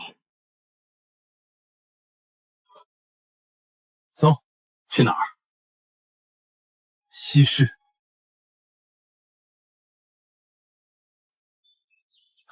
李县尉，崔郎君，是你？有事吗？李县尉，之前你问我大郎是否结怨，我未说实话。其实前不久，他曾与人结下仇怨。是谁？崔兄别激动，他既然来找我们，自然是愿意说的。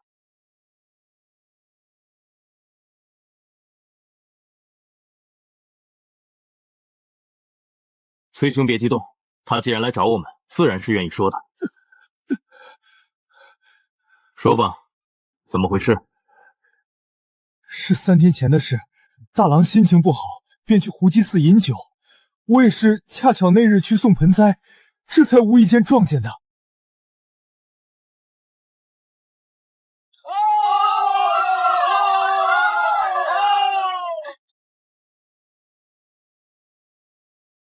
大公子，小妹，是我对不起你。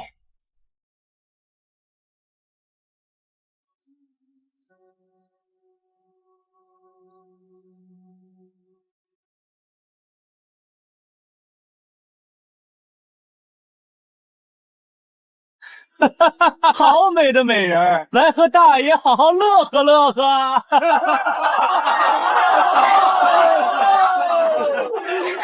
小美人，你就从了我吧。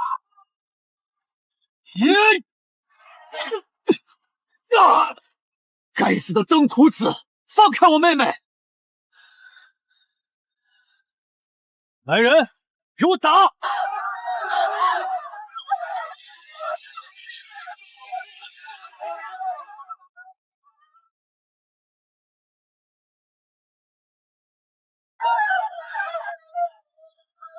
来人，给我打！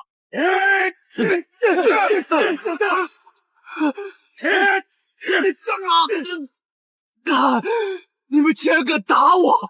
我乃柏林崔氏，你们想造反吗？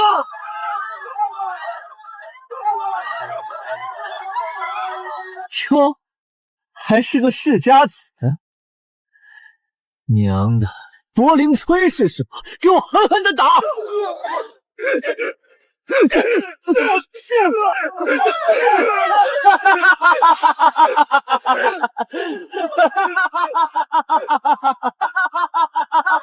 救我！淫贼，去死吧！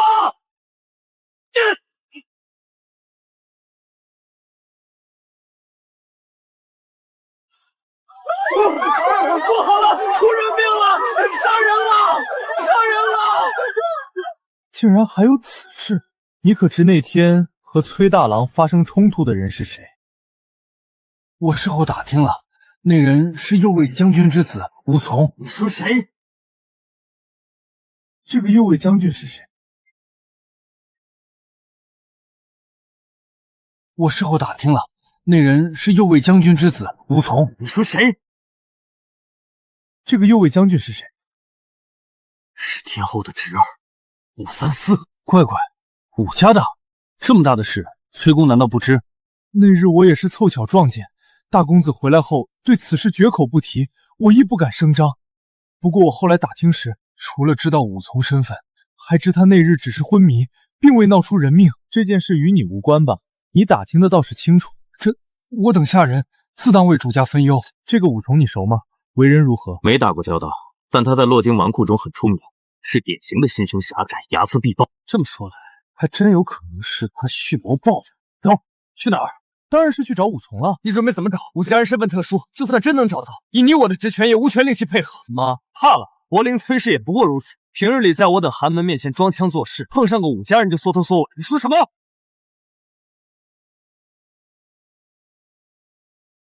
平日里在我等寒门面前装腔作势，碰上个武家人就缩头缩尾。你说什么？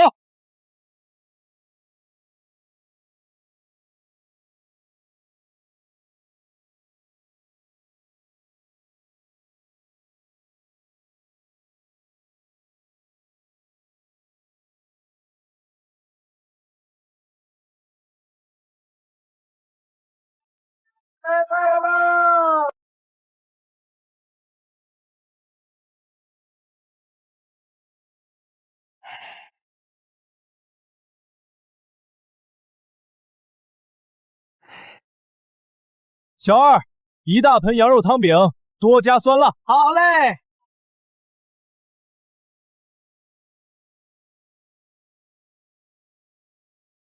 我们不是要查案吗？你怎么还吃起来了？咱们的时间可不多。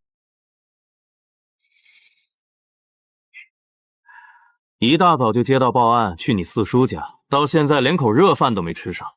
莫急，你也坐下吃两口，吃饱了才有力气查案，不是？小二，再来盆羊肉汤饼。你吃辣吗？吃，和上份一样酸辣。客官慢用。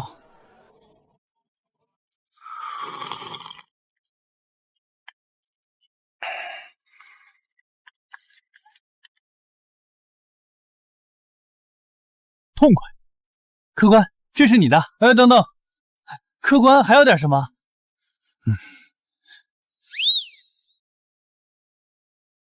带钱了没？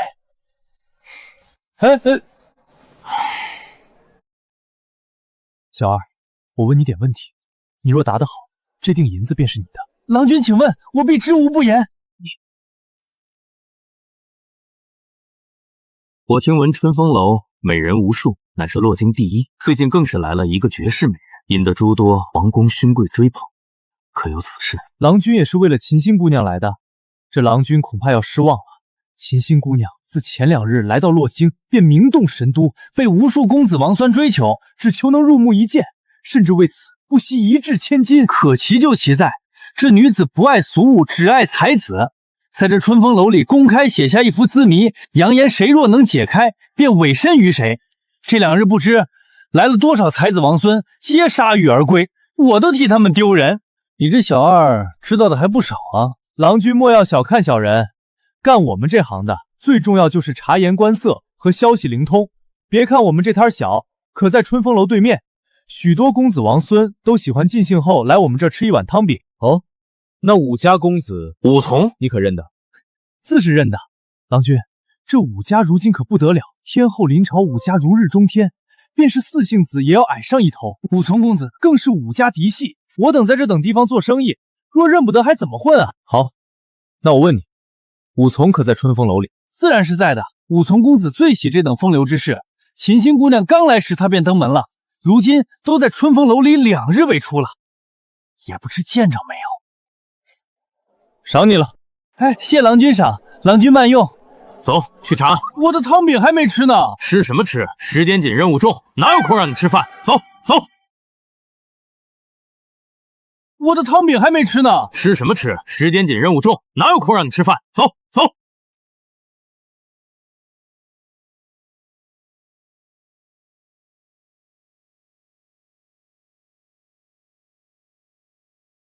一双心意两相投，以我之见，当拆开来解，当是一个散字。你们看，散字乃一人加一个十字与2点组成，人乃心也，而那2点正是两心被十字相连，心意相投，无分彼此。错了，你这写法昨日就被国子监的沈公子猜过了。不对，你们都想太多。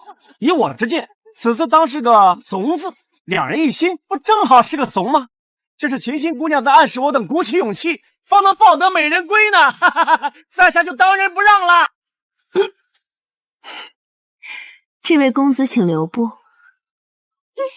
这解法亦非答案。哼，若此字谜如此简单，本公子早就上去了，还用在此苦等2日？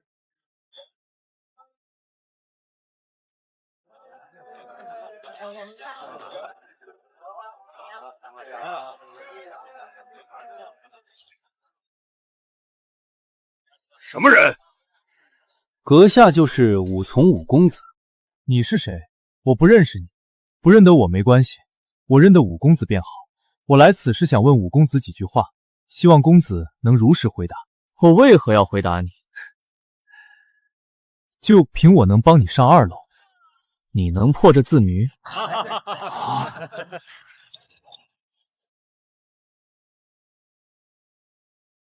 来，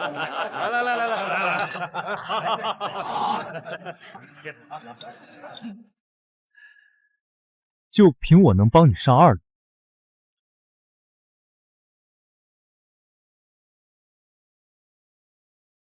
你能破这字谜？不如这样，我和武公子打个赌，若我能让你上了2楼，见到秦心姑娘，你就回答我几个问题；若我不能，我就输给武公子100两银子，可好？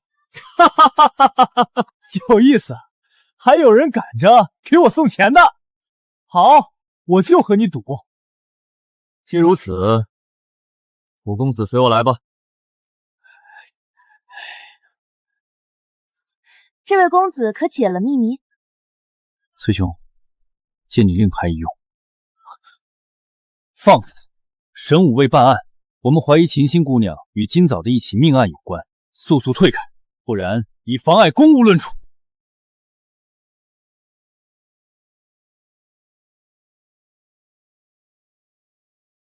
武公子，请吧。你们是谁？怎敢擅闯我的闺房？神武未办案，还请秦心姑娘配合。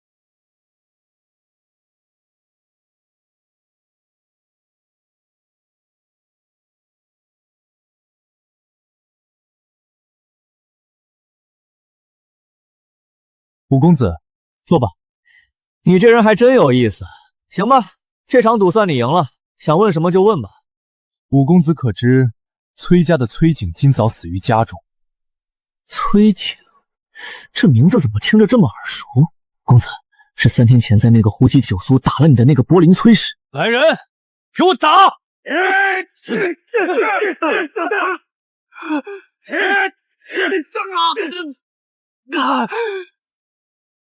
我想起来了，就是他，他死了，死得好。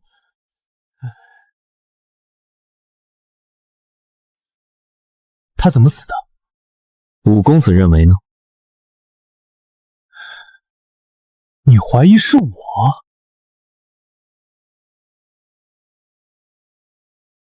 那是五公子吗？当然不是我，我要是想报复，早就带人冲到他家，把他吊起来打了。可惜我爹说最近情况特殊，让我别惹事儿。我心里还盘算着，等过几个月再找他算账呢。谁知道老天开眼啊！我知道了，多谢公子，在下告辞。崔兄，我们走。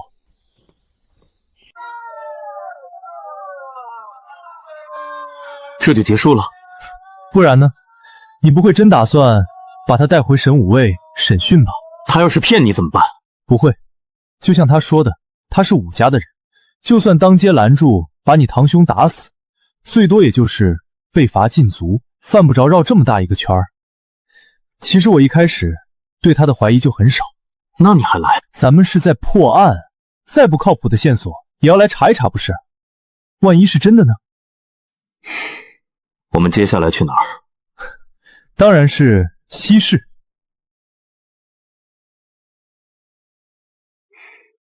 我们接下来去哪儿？当然是西市。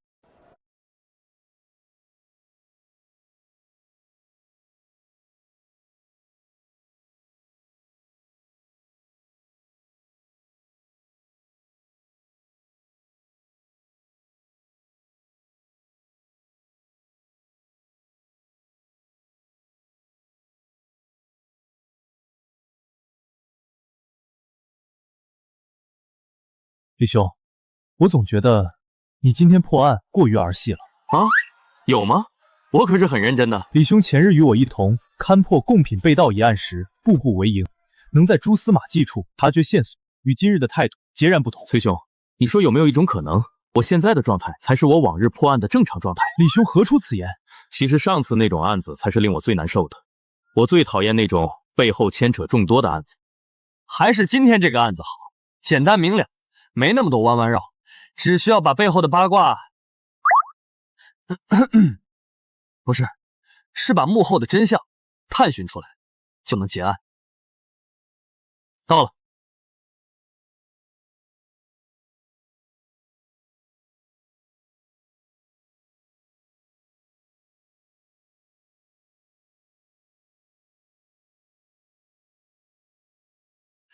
两位客官要点什么？本店是西市最大的玉阁，洛京所有玉石应有尽有。哦，居然如此厉害，那我就想考考你了。你可认得这个簪子？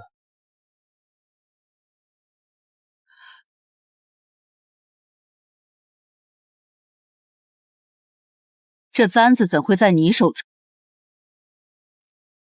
神武卫办案，请两位配合吧。要认识这玉簪？这簪子是我亲手打造的，我如何会不认得？这玉簪是我的得意之作，本来是本店的非卖品，但在6个月前，在一个书生的苦苦哀求之下，我被其感动，便卖给了他。什么样的书生？店家可还记得那书生的长相？有些模糊了，毕竟已经过去半年有余。我记得。店家，你这里可有纸笔？你说，我画。那书生的脸型很端正，眼睛不算特别大，但很有神，鼻梁高，下巴温润。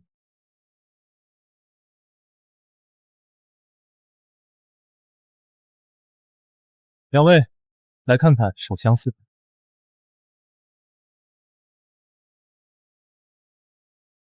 没错，那书生就长这样。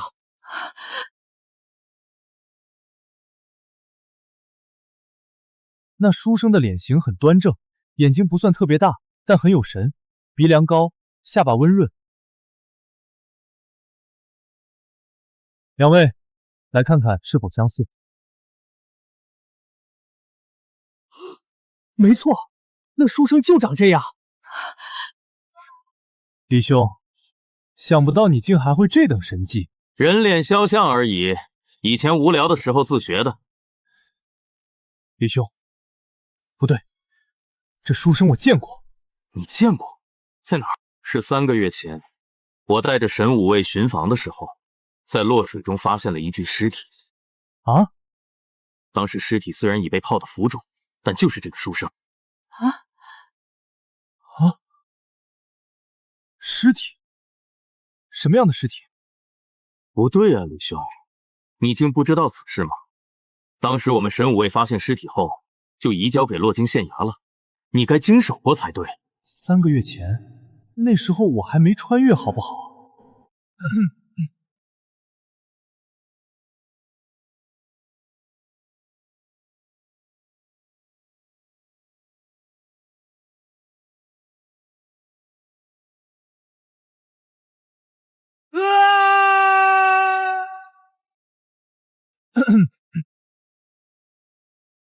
或许是当时案子太多，我没注意。我们现在回县衙。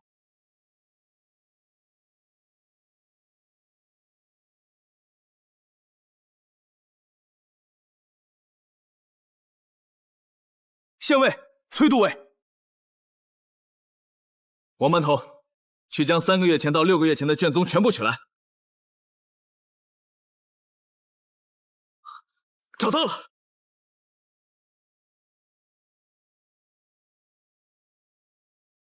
你们看，就是这个3个月前的命案，死者是一名贡生，名为孙训言，洛京县本地人，住在永丰坊，颇有才名。3个月前离桥失踪，6月初时被神武卫从洛水打捞上山，至今未能抓获凶手。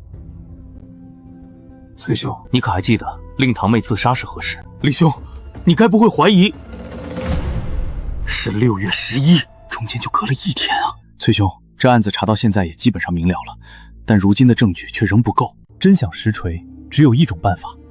你想干什么？开棺验尸。不可能！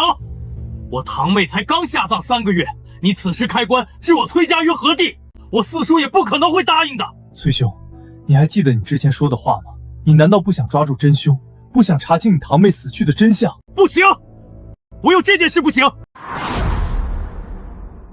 不行，我有这件事不行。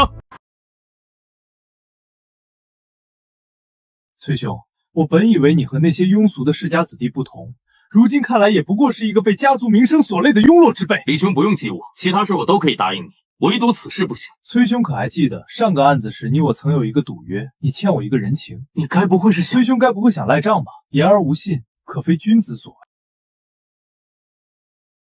李兄，若开棺后查不出线索，又当如何？若查不出来，恐怕我就不是丢官归隐那么简单了。你们崔氏还不得把我往死里整？恐怕到时候我就算跪地求饶也没任何用了。你知道你还要开棺？崔兄，我这人没什么大志向，对当官也并不热衷，但唯有一点，我希望天下之事都能清清白白，杀人偿命，欠债还钱。是以但凡我接手的案子，我皆想调查个水落石出，哪怕为此粉身碎骨。好，既然李兄有此决意，我便陪李兄走这一遭，大不了被逐出崔家罢了。好，有崔兄此言，便是刀山火海，我们亦能闯一闯。王班头，召集人手，随我们走。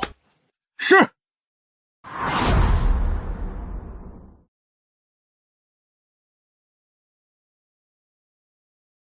王班头，召集人手，随我们走。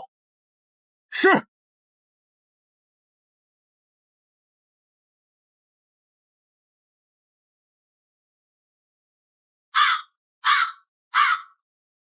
李兄，我堂妹因未出柜，不入崔家祖坟，希望你检验时尽量小心，莫惊扰我堂妹在天之灵。崔兄放心。王班头，开棺。是，县尉。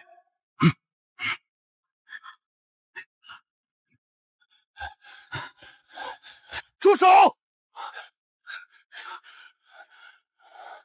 李县尉，这是怎么回事？你想干什么？崔公，下官查令儿遇害一案，查到与令仙金之死有关，故而怀疑令仙金之死另有隐情，开棺寻求线索。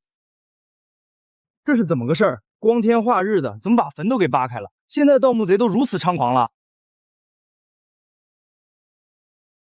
看他们穿着，像是官府的人啊。这坟好像是崔家的一个小姑娘，你们看那边那人，好像就是那小姑娘的爹。可怜呐，女儿才刚死几个月，坟就被扒了，你们说当爹的得多心疼啊！李县尉，小女才下葬3月，刚入土为安，你就派人掘坟开棺，真当我们崔家是泥捏的不成？今日你若不给个交代，老夫拼着你拼个你死我活！李县尉，小女才下葬3月，刚入土为安，你就派人掘坟开棺，真当我们崔家是泥捏的不成？今日你若不给个交代，老夫拼着你拼个你死我活！崔公，我已说过了，开棺只为查案，绝无对令千金不敬之心。一派胡言！即便是查案，按照常理，也该知会死者家属，得到主家同意方可开工，否则就以挖坟掘墓论处。挖坟掘墓者，当并服苦役3年。李县尉身为朝廷命官，知法犯法，罪加一等，当判绞刑。崔公莫要在此偷换概念，胡搅蛮缠。我只是挖开坟，并未开棺。若不是我派人通知崔公，你们安能至此？你另外，谁说我未征得主家同意？他不也是崔家人吗？还是令千金的长辈。我动土前已得到他的同意，依堂律，流程上并无问题。志明，他说的可是真的？真的是你同意的开棺验尸？四叔，堂兄之死悬而未决，堂妹之死又疑点重重，短时间内我们家中连出命案，若不查清，我心难安。你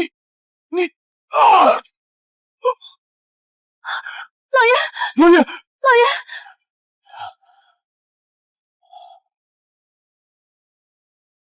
话既然说清楚了，王班头，准备开棺。是，县尉。慢着，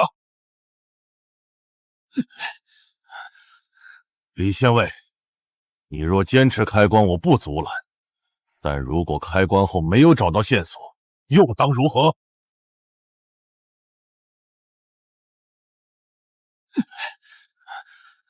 李县尉，你若坚持开棺，我不阻拦；但如果开棺后没有找到线索，又当如何？崔公想要如何？李佩，你我2人之前约定，有时之前若不能破案，你便辞官归乡。如今这条赌约仍旧作数，但我要加一条：你若在我女儿棺中查不到线索，你辞官后便要来此为他守灵3年，以赎你今日之罪。四叔，这未免太过……好，我答应你。李兄，切莫冲动。崔兄放心，我心里有数。开棺。是。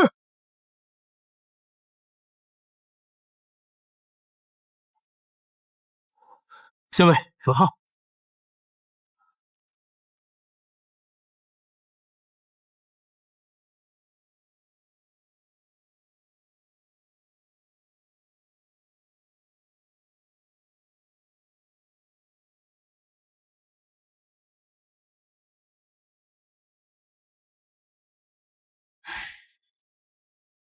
李县尉，可找到线索了？崔公，我已经知道真相，但你确定要让我在这里说出来？李县尉，可找到线索了？崔公，我已经知道真相，但你确定要让我在这里说出来？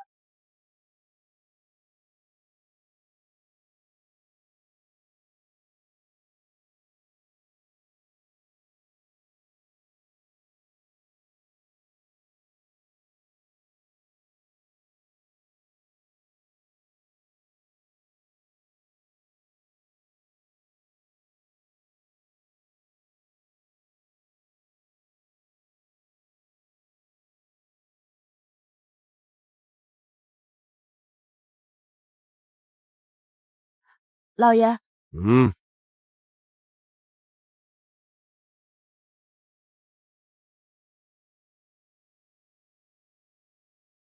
李县尉，既然你说已经破案，那就请你指出真凶吧。不急，这个案子的凶手跑不了，他也不会跑。在找出杀死令郎的真凶之前，我想先说说令千金之死。要我说多少次，我女儿是自杀。自杀！李县尉，你到底还想胡搅蛮缠到什么时候？别急，我也没说不是自杀。故事要从哪儿讲起呢？我想想，大概是6个月前，或者是更早的时候。具体的时间我无法判断，但这不重要。我们姑且假设是6个月前吧。6个月前的某天，崔公您的千金因为某些原因离府。具体原因时间太齐，我未调查，但这不重要，也不影响这件案子。不过无所谓，大家只要知道有这件事即可。毕竟我大唐风气开发，即便是未出阁的女子，平日里也不会限制自我，庙会、游玩、踏青皆无不可。而就是那次出门，令千金认识了一个叫孙旭言的书生。住口！满嘴胡言，把他赶出去！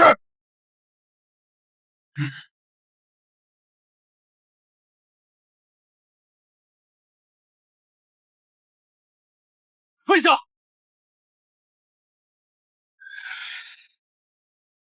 四叔，您还是听李兄把案子讲吧。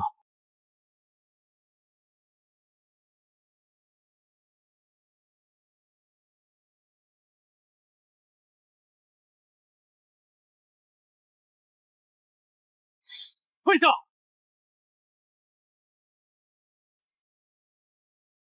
四叔，您还是听李兄把案子讲完吧。孙旭言是个贡生，容貌俊美，想来是颇受女子喜爱的，起码是受崔府千金喜爱。一派胡言！是不是胡说？崔公心里最清楚。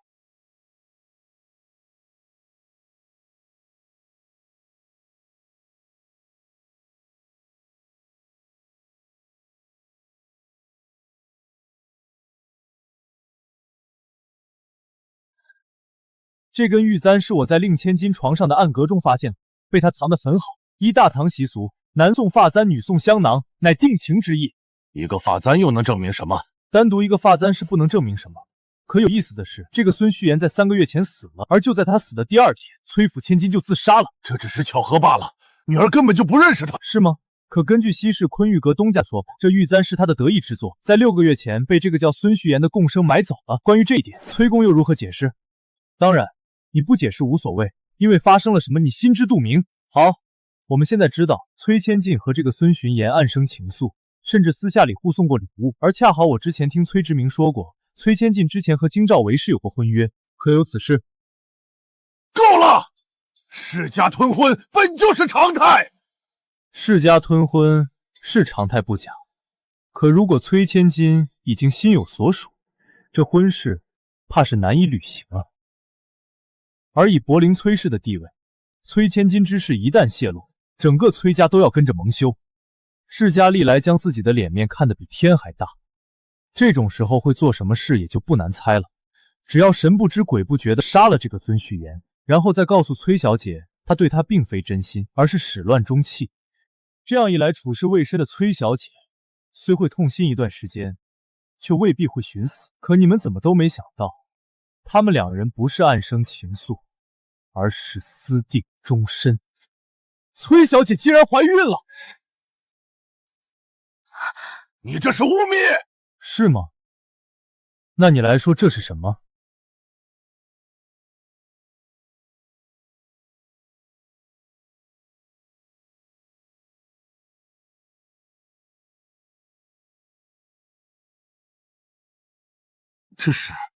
这是未消化完的商洛，又称山萝卜，有逐水消肿之效，但若是孕妇服用，则会导致流产堕胎。什么？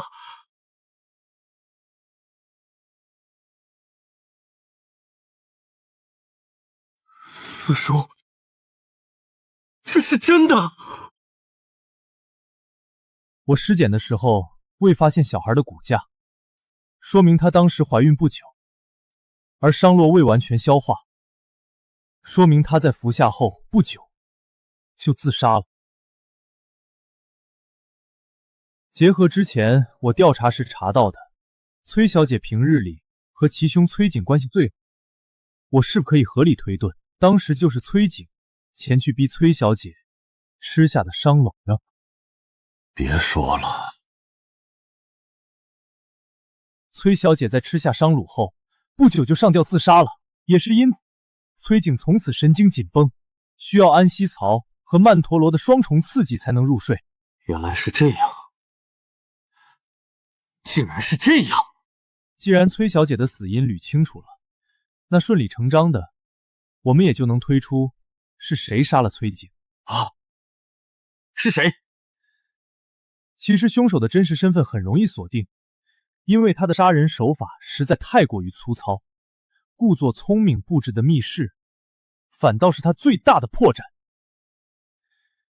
只是一开始的时候，我没有捋清楚他的杀人动机，我更是一度怀疑是否是崔小姐暗中的那名相好回来复仇。直到我查到孙训言3个月前就已经死了，这才打消了我的怀疑。但相应的，这也加深了我的疑惑。凶手的动机到底是什么？按理来说，此事应要与他无关才对。对此，你能为我解惑吗？青兰姑娘，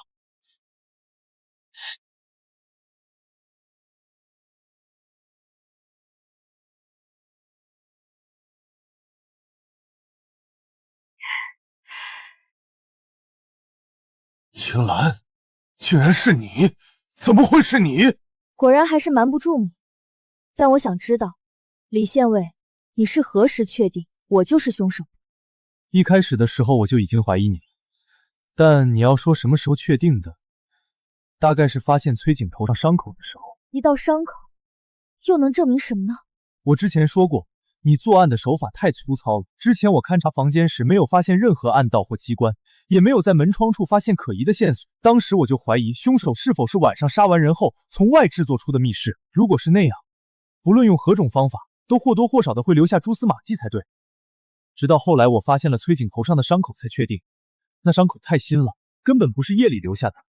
所以你们当时推门进入房间的时候，崔景根本没死。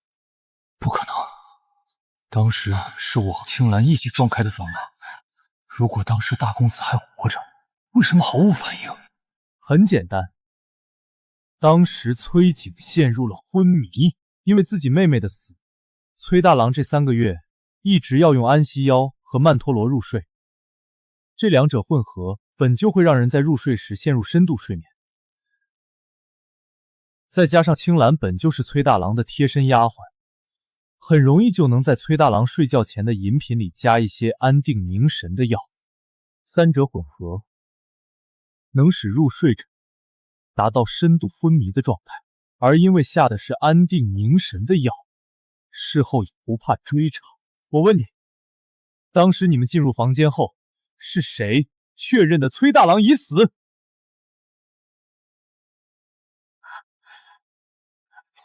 死了！意识到了吗？当时你去叫人，只留了青兰一个人在现场，就是那时，他利用头顶的发簪将崔大郎杀死。啊！你这天杀的贱人！晴儿对你不薄，你为什么要杀他？来人呐！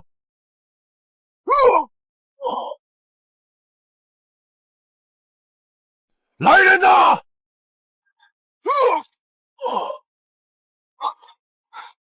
四叔，你怎么了？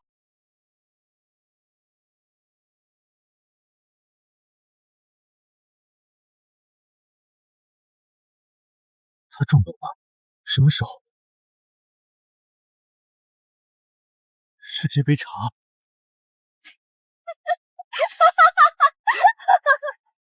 待我不薄是啊，你们崔家是待我不薄。可我记得，我小时候快饿死的时候，是小姐从人贩子手里把我买下来的。我在府里受欺负的时候，也是小姐替我出头。可你们干了什么？你们不光杀了小姐的心上人，还把她活活逼死了！我眼睁睁的看着你们逼死了她，你们才是真正该死的人！王班头，明白。来人，拿下！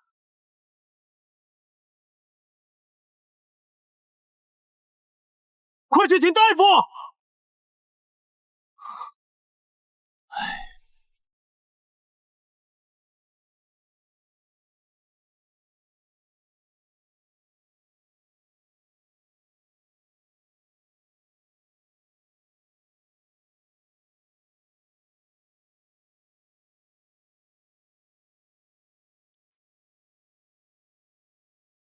崔兄今日怎么有空到我这里来？这2天刚忙完，特意来向李兄道谢。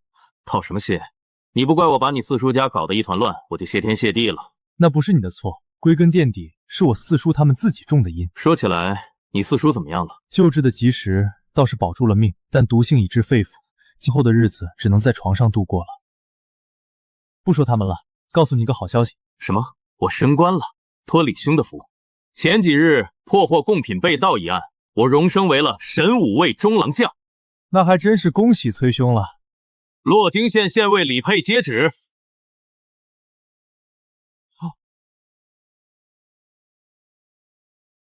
天后圣谕，中书省令李佩破获贡品被盗一案有功，即日起擢升大理寺丞钦此。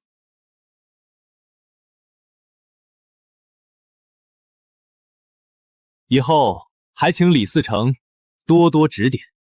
好说好说，今后也还有不少麻烦中郎将之处。